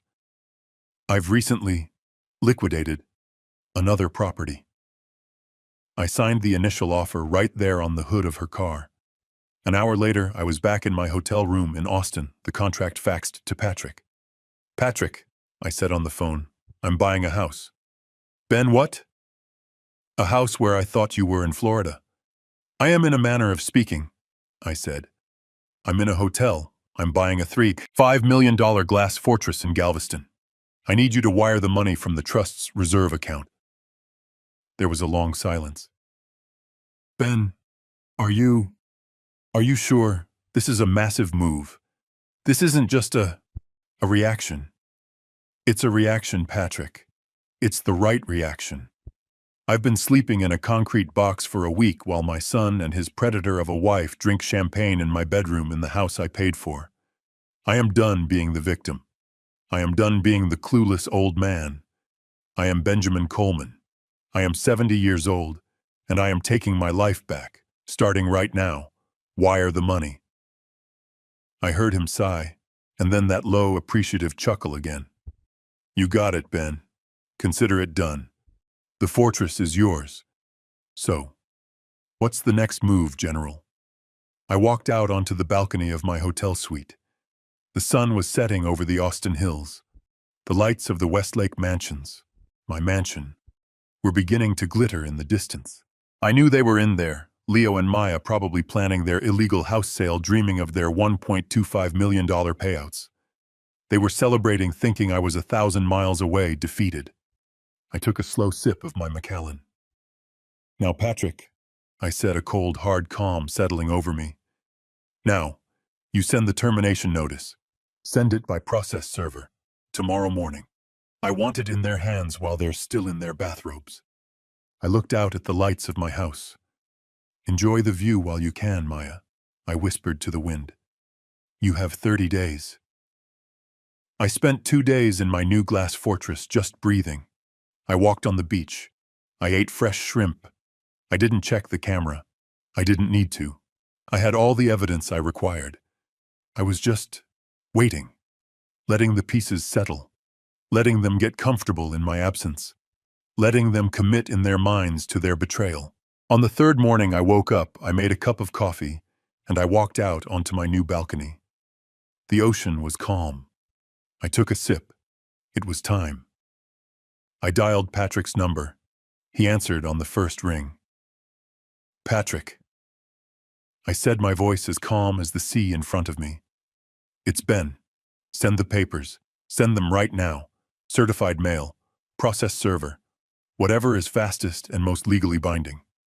I want that termination notice in their hands today. I heard the satisfaction in his voice. Right away, Ben. The server is on standby. I'll make the call this instant. Consider it done. I hung up. I didn't need to say anything else. I walked back inside, sat on my new comfortable sofa, and opened my laptop. I pulled up the live feed from the Wise Cam, the little eye hidden in Isabella's book of poetry. The scene in the Westlake house was exactly what I expected. The living room was spotless. Maya was there, dressed not in yoga clothes, but in a sharp, expensive-looking white business suit. Leo was beside her, looking nervous, wearing a tie. They were not alone. A woman with a sharp blonde haircut and a leather briefcase was sitting across from them on the sofa. A realtor. They were planning the illegal sale of my house. I watched Maya laugh at something the realtor said, her head thrown back, the picture of the confident, charming homeowner. She was pointing to the new charcoal gray walls of her yoga studio, probably explaining how it added value. Leo was nodding along, playing the part of the supportive husband. They were so close. They could almost taste the $1.25 million. Then, through the camera's wide-angle lens, I saw the front door. A shadow fell across the frosted glass. Then a sharp, firm knock. The three of them in the living room froze. Maya's smile vanished. She looked annoyed, her performance interrupted. "Who on earth is that?" she snapped, standing up. "I told the delivery people no packages during a meeting." I watched her walk to the door. She was out of the camera's frame for a moment, but the microphone was excellent. I heard the lock click. I heard the door swing open. "Can I help you?" Maya's voice was impatient, rude. A deep, unfamiliar male voice responded. "Are you Maya Coleman?" "Yes." "What is this?" "You've been served." The words were flat, professional, unstoppable. "Served?" I heard the rustle of papers. "Served with what? We didn't order anything." "Is this about the bank?" "I'm just the server, ma'am. Have a nice day." I heard the door close. I watched on my laptop screen as Maya walked back into the living room, a thick, legal-sized envelope in her hand. The realtor and Leo were watching her, confused. "What is it, honey?" Leo asked. "Junk mail." "I don't know," Maya said, tearing the envelope open with her perfectly manicured nails. "It's from some law firm. Croft and Associates." "Who is that Croft?" Leo said, his face paling slightly. That's Dad's lawyer." I watched Maya pull out the thick sheaf of papers. She started to read. The camera was too far away to see the text, but it captured her expression perfectly. I watched her scan the first page, her brow furrowed in confusion. I watched her flip to the second page. Her eyes widened just slightly. I watched her get to the third page, the page that referenced Clause 4B, the one that mentioned default and termination of lease. I watched the color drain from her face. It didn't just fade. It fell away, leaving her skin a waxy, sickly white. The papers in her hand began to tremble. "What is it?" the realtor asked, starting to look concerned. Maya didn't answer. She just stared at the page, her mouth open, her eyes darting back and forth, reading and rereading the words that didn't make sense. Lease termination. Violation. 30 days. Remove the property. Failure to comply. Forfeiture. She looked up, not at Leo, not at the realtor, but at the empty space in the room, as if she could feel me watching her. Her face was a mask of pure, uncomprehending horror. "Leo!" she shrieked, her voice a sound I had never heard before, a raw, terrified sound. "Leo, get over here! Get over here right now!" I was sitting on the main balcony of my new glass house in Galveston. The sun was warm on my face for the first time in what felt like years. The sound of the surf was a steady, calming whoosh against the pilings. I was halfway through a fresh cup of coffee. My phone sitting on the patio table next to me suddenly began to vibrate. It didn't just vibrate. It skittered and buzzed violently on the glass tabletop, a sound of pure electronic panic. I looked at the screen. Leo. I let it ring. Once. Twice.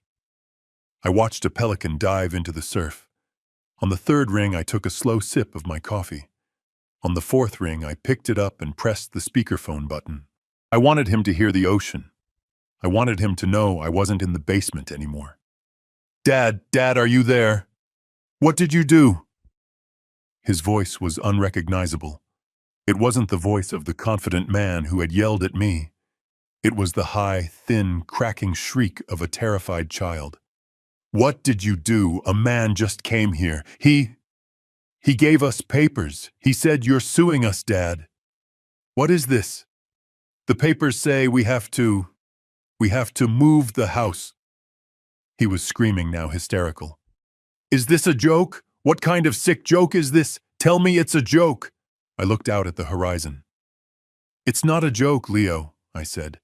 My voice was perfectly level and the sound of the waves rolled in steadily behind my words. It's called breach of contract. Contract what contract? He yelled. We don't have a contract. What are you talking about? The 99-year land lease, son, I said, my voice cold and clear. The one you and Maya signed when you accepted my $1.5 million. The agreement for the land, Leo. The land your precious house is currently sitting on. The land that belongs and has always belonged to the Coleman Family Trust. My trust. I let that sink in. I could hear his sharp, ragged breathing. And you violated it, I continued. Clause 4B.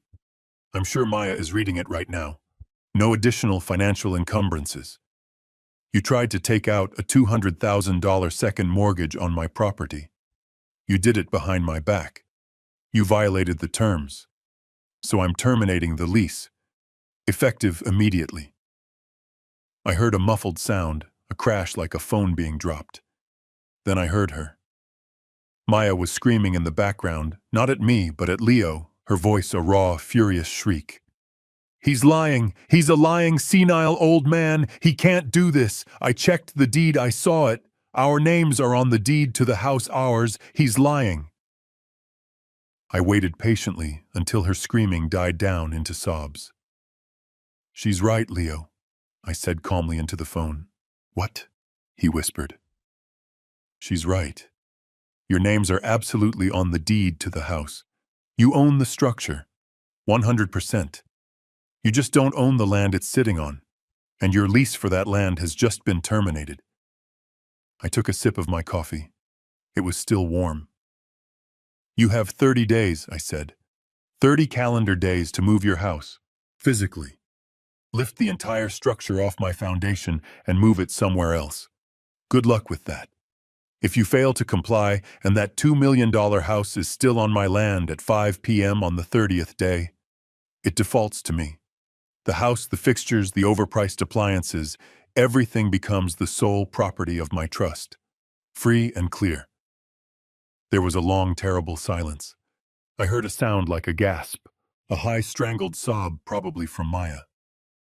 Finally, Leo's voice came back. It was no longer angry. It was the voice of a man who had just fallen from a great height. Dad, he whispered. Dad, please. You can't. You can't do this to us. We're family. I let his desperate word hang in the salty air. Family, I repeated. My voice was flat, devoid of all emotion. I just looked out at the waves. That's an interesting word, Leo. It's not the word Maya was using the other night, when she was drinking my champagne in my room, celebrating the fact that I was gone. I could hear his sharp, confused intake of breath on the other end of the line. What, Dad? What are you talking about? I don't know what you mean. She's just stressed, Dad. The baby, you know. She just says things she doesn't mean when she's stressed. Stressed, I repeated. Yes, I suppose she is. You know what, Leo, hold on a minute. I didn't wait for a reply. I just pressed the red end call button. The line went dead. I sat there on my balcony, the ocean breeze feeling good on my face. I opened my laptop. The live feed from the Wise cam was still running. It showed chaos. Maya was pacing back and forth in the living room, gesturing wildly at Leo. Leo was staring horrified at his phone. They were trapped. They knew something terrible was happening, but they didn't know what I knew. I didn't need the live feed anymore. I had what I needed. I went to the saved recordings folder in the app. There it was. Front door. Motion detected 2 nights ago. I was an architect. I was precise.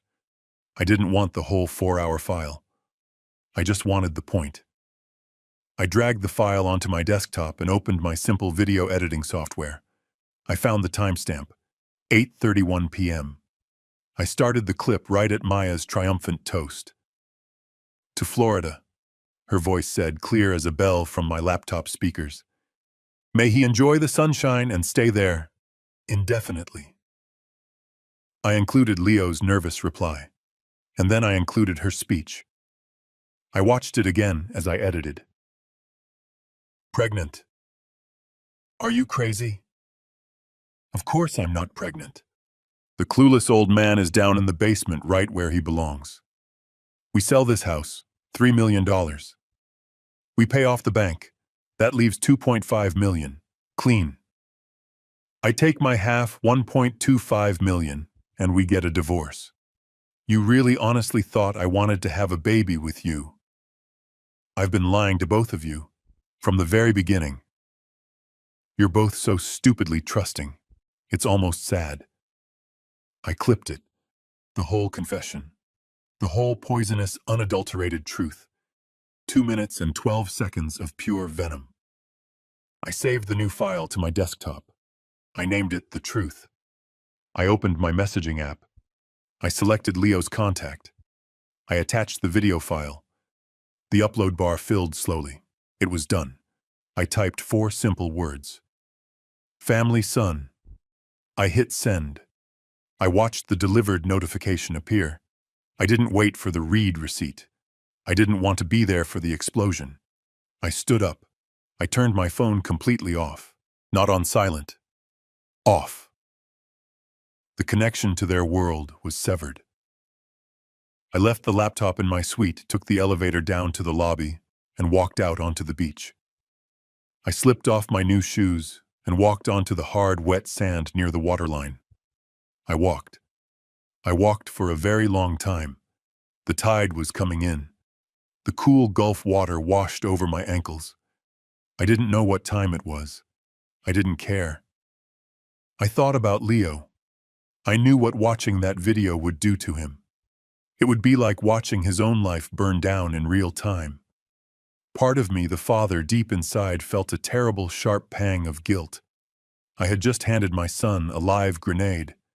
But the other part of me, the part that had shivered in that damp concrete cellar, the part that had listened to my wife's memory be boxed up and shoved aside, that part knew it was the only way. Leo was weak. He had followed Maya, blindly choosing her cruelty over his own father. The only way to save him, if he could be saved at all, was to burn away the lie. He had to see her, not the woman he loved, the predator who was using him. I walked until the sun was high and hot in the sky. I had walked for miles. I felt empty but clean. I finally turned around and walked back to my glass fortress. I got back to my suite, took a shower, and put on clean clothes. I sat on the sofa. My phone was sitting on the table, dark and silent. It had been, I checked the clock on the wall, almost an hour and a half since I had sent the message. I picked it up. I held my thumb over the power button. I took a deep breath. I pressed it. The screen lit up. The phone vibrated. It didn't just vibrate. It shuddered, rattling violently against the glass table as the notifications flooded in one after another, a cascade of pure panic. 32 missed calls from Leo. 14 new text messages. The lock screen was a chaotic waterfall of notifications. 32 missed calls from Leo. 14 text messages, each one more frantic than the last. I tapped the screen, my hands steady. The messages were a timeline of his complete unraveling. Dad, pick up. Please. What was that? What was that video? Dad, call me. We need to talk now. I'm watching it. Dad, this isn't real. This isn't real. I saw it. All of it. Dad, I didn't know. I swear to God, I didn't know. She's gone, Dad. She left. Please, I'm alone. Pick up. Please, Dad, I'm begging you. Call me. I took a steadying breath. I pressed his name. It didn't even complete a full ring. He snatched the phone up so fast it was just a sharp click. Dad. It wasn't his voice, not the voice of the angry, entitled man who had banished me to the cellar. It was the voice of a 10-year-old boy. It was a sob torn from his chest. Dad, I saw it. He wept the words thick and choked. I saw the video. I said nothing. I just listened to the sound of my son's world collapsing. I didn't know, he choked out. I swear to God, Dad, I had no idea. Divorce, she was planning to leave me, she never wanted a baby. The realization hit him again, a fresh wave of agony. Oh my God, he whispered, his voice cracking completely. I'm so stupid. I am so stupid. I believed her. I believed all of it. I stood on my balcony, the warm sun on my face, the sound of the surf in the background. I felt a cold, hard stillness inside me. Yes, Leo, I said, my voice as flat and calm as the horizon. You were. She's gone, he said, the words tumbling out. She's gone. I showed her the video. I asked her if it was true. I thought she'd deny it. I thought you'd faked it somehow. He took a ragged, desperate breath. She didn't deny it, Dad. She didn't even... She laughed. He was sobbing openly now, ugly, raw sounds. She laughed at me. She asked me if I was really that stupid. And when I tried to grab her arm, she slapped me, hard. She called me a weak, pathetic coward. She said I was just as bad as my clueless old father. And then she grabbed her purse, that orange one, the one I thought I bought her for her birthday, and she just walked out. She's gone. I'm here. I'm alone, Dad. I let the silence sit. I let him feel it. The emptiness of the $2 million house, the silence of the woman he had betrayed his own father for. And the money, he whispered, his voice changing. The heartbreak was fading, replaced by a new, sharper, colder terror. Dad, I checked the joint accounts, the savings. It's empty. She drained it. It's all gone. She must have been moving it for weeks. All my savings, everything I thought we had. It's gone. Another pause. I could hear the click as his mind finally connected the dots. Dad, he said, his voice now a terrified, childlike plea. The papers, the termination notice, are you really taking the house? Because if you take the house, I have nowhere to go. I'm ruined, Dad. I'll be on the street. I have no money. I'm in so much debt. The credit cards. She maxed them all out. I'm ruined. I listened to my 40-year-old son, the man who had ordered me out of my own home, now begging me not to leave him homeless. He was a fool. He was pathetic. He was broken. I let out a long, slow sigh, the salt air filling my lungs. He was still my son. I let him cry. I didn't say it's okay because it wasn't. I didn't offer comfort because he hadn't earned it. I just stood on my sunny balcony holding my phone and listened to the sound of my 40-year-old son hitting rock bottom. It was a terrible, raw sound, but it was the first honest sound I had heard from him in 6 months. When his sobs finally subsided into wet, ragged gasps, I spoke. "As for Maya," I said, my voice quiet but hard as the concrete I had been sleeping on, "I don't care. She can go to California. She can go to hell. She's a predator, and she's no longer your problem, or mine." But, Dad," he whispered. "The house, you're going to take the house. I have nowhere." "She's gone, Leo," I said, cutting him off. "But you are still my son." There was a long pause. He was waiting. I was waiting. I wasn't going to save him. Not completely. But I wasn't my son. I wasn't Maya. I wouldn't throw my family out onto the street, even one who had done it to me. "I'm in Galveston, Leo," I said. "I bought a house, a new one. It's smaller than the one in Westlake, but it has a small guest room on the first floor." I let the words sink in. You can come here," I continued. "You can stay in that room, temporarily, until you get a job, until you get back on your feet, until you figure out how to be an adult." The silence on the other end was absolute. It was so quiet I could hear the shush of the waves behind me.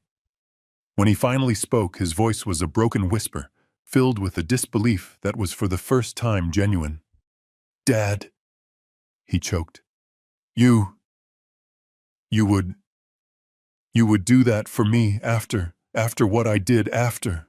God, after I yelled at you, after I let her put you in the basement." His voice broke on the last word. The full weight of his own monstrous behavior was finally crushing him. "Don't misunderstand me, Leo," I said, and my voice was cold. I needed him to understand. This was not forgiveness. Not yet. This was a lifeline, not a rescue. This is not a gift. This is not everything is okay. It is not. This is an opportunity. It is the very last one you will get from me. You are my son. You carry my name, and you carry Isabella's name, and you have dishonored us both. You were weak when you should have been strong. You were cruel when you should have been kind. You chose a liar over your own blood." I took a breath. "You want to come here, fine. But you come here with nothing. You don't come here as my son, the heir. You come here as a man who has to start over from zero.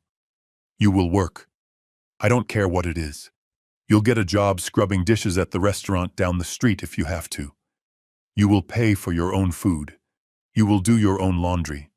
You will prove to me, and more importantly, you will prove to yourself that you are worthy of the name Coleman. That you are something more than that woman's pathetic, spineless fool." I let the harsh words land. I needed them to. He needed to hear them. He needed to be stripped bare of every last excuse. "This is not a handout, Leo," I finished. "This is basic training for your own soul. You will earn your keep.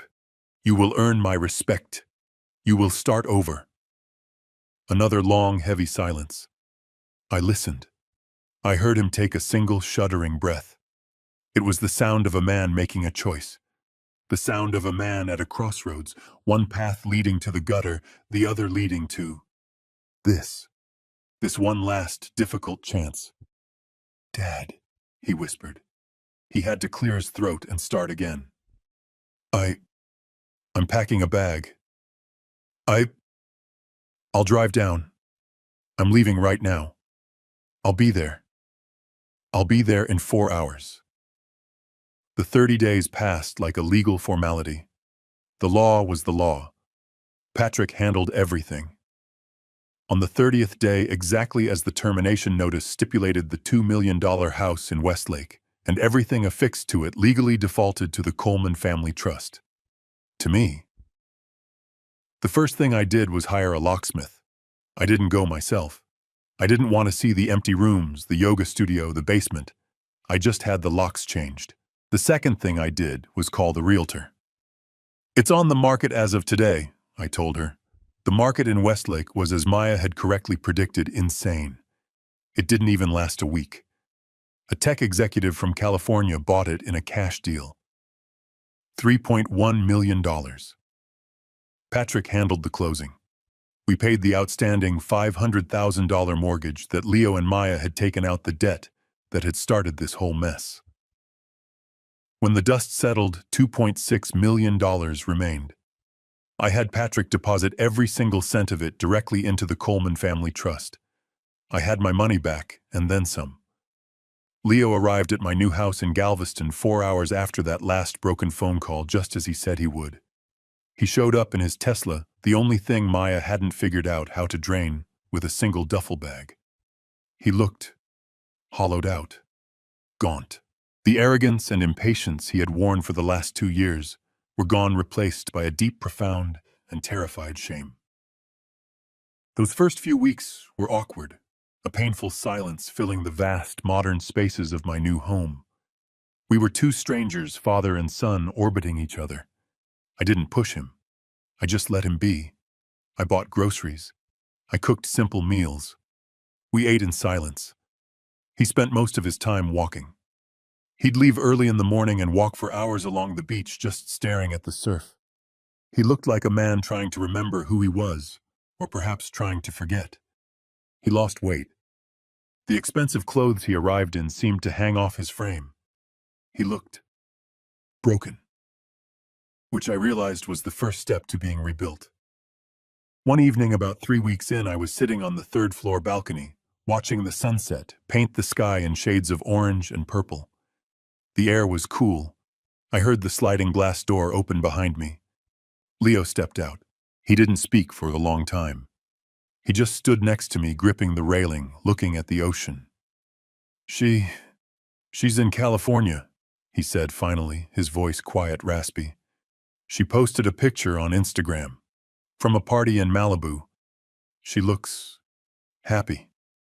I'm sure she does, I said. Another long silence. Then he turned to face me. His eyes were red, but he wasn't crying. Not anymore. Dad, he said, his voice cracking just once. I'm sorry. I am so sorry. For everything. For yelling at you. For the basement. For just being a terrible son. For not seeing what she was. For not protecting you. I have no excuse. I was weak. And I am sorry. It was the first real honest thing he had said to me in years. I nodded slowly. I didn't look at him. I just watched the last sliver of sun dip below the horizon. I know, Leo, I said. An apology is the start. It's the foundation. But you know, as an architect, a foundation is useless until you build something on it. Actions, son. Actions are what matter now. He nodded, seeming to understand. What do I do now? I have nothing. I'm 40 years old, and I have nothing. That's not true, I said. You have your name, you have your health, and you have a chance. I turned in my chair to face him. I need someone to manage an asset for me, I said. A rather large one. The $2.6 million Coleman Trust. His eyes widened, a flash of the old hopeful Leo.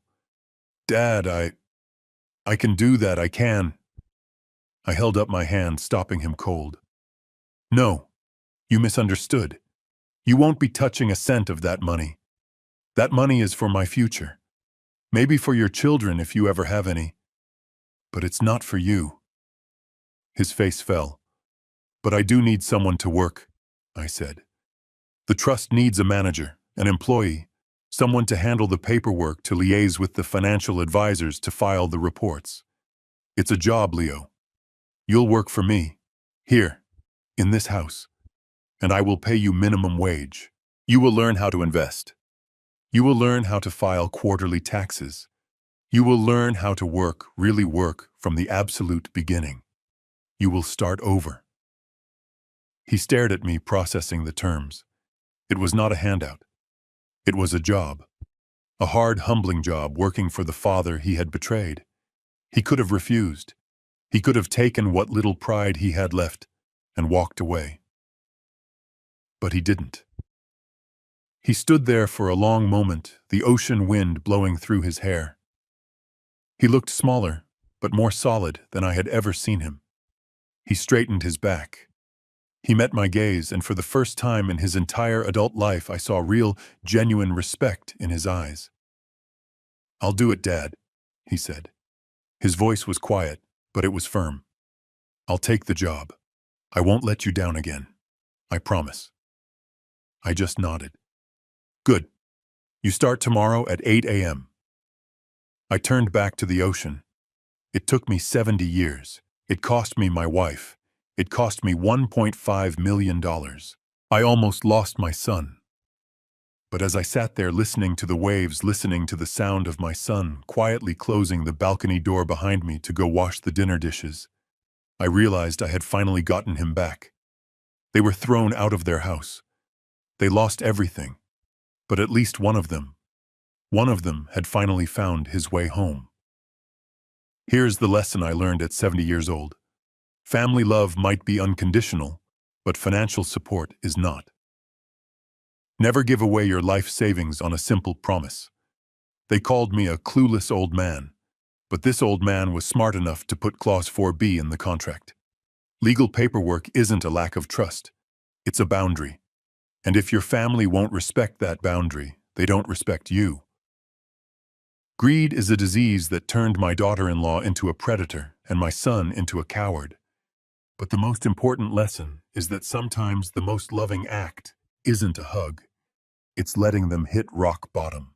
By taking the house and forcing my son to start over from zero, I wasn't punishing him. I was giving him the only chance he had to stand on his own. If this story resonated with you, hit that like button and subscribe. Now tell me in the comments, was I too cruel to make my son start over? Or was it the only way to save him? And let me know what city you're watching from.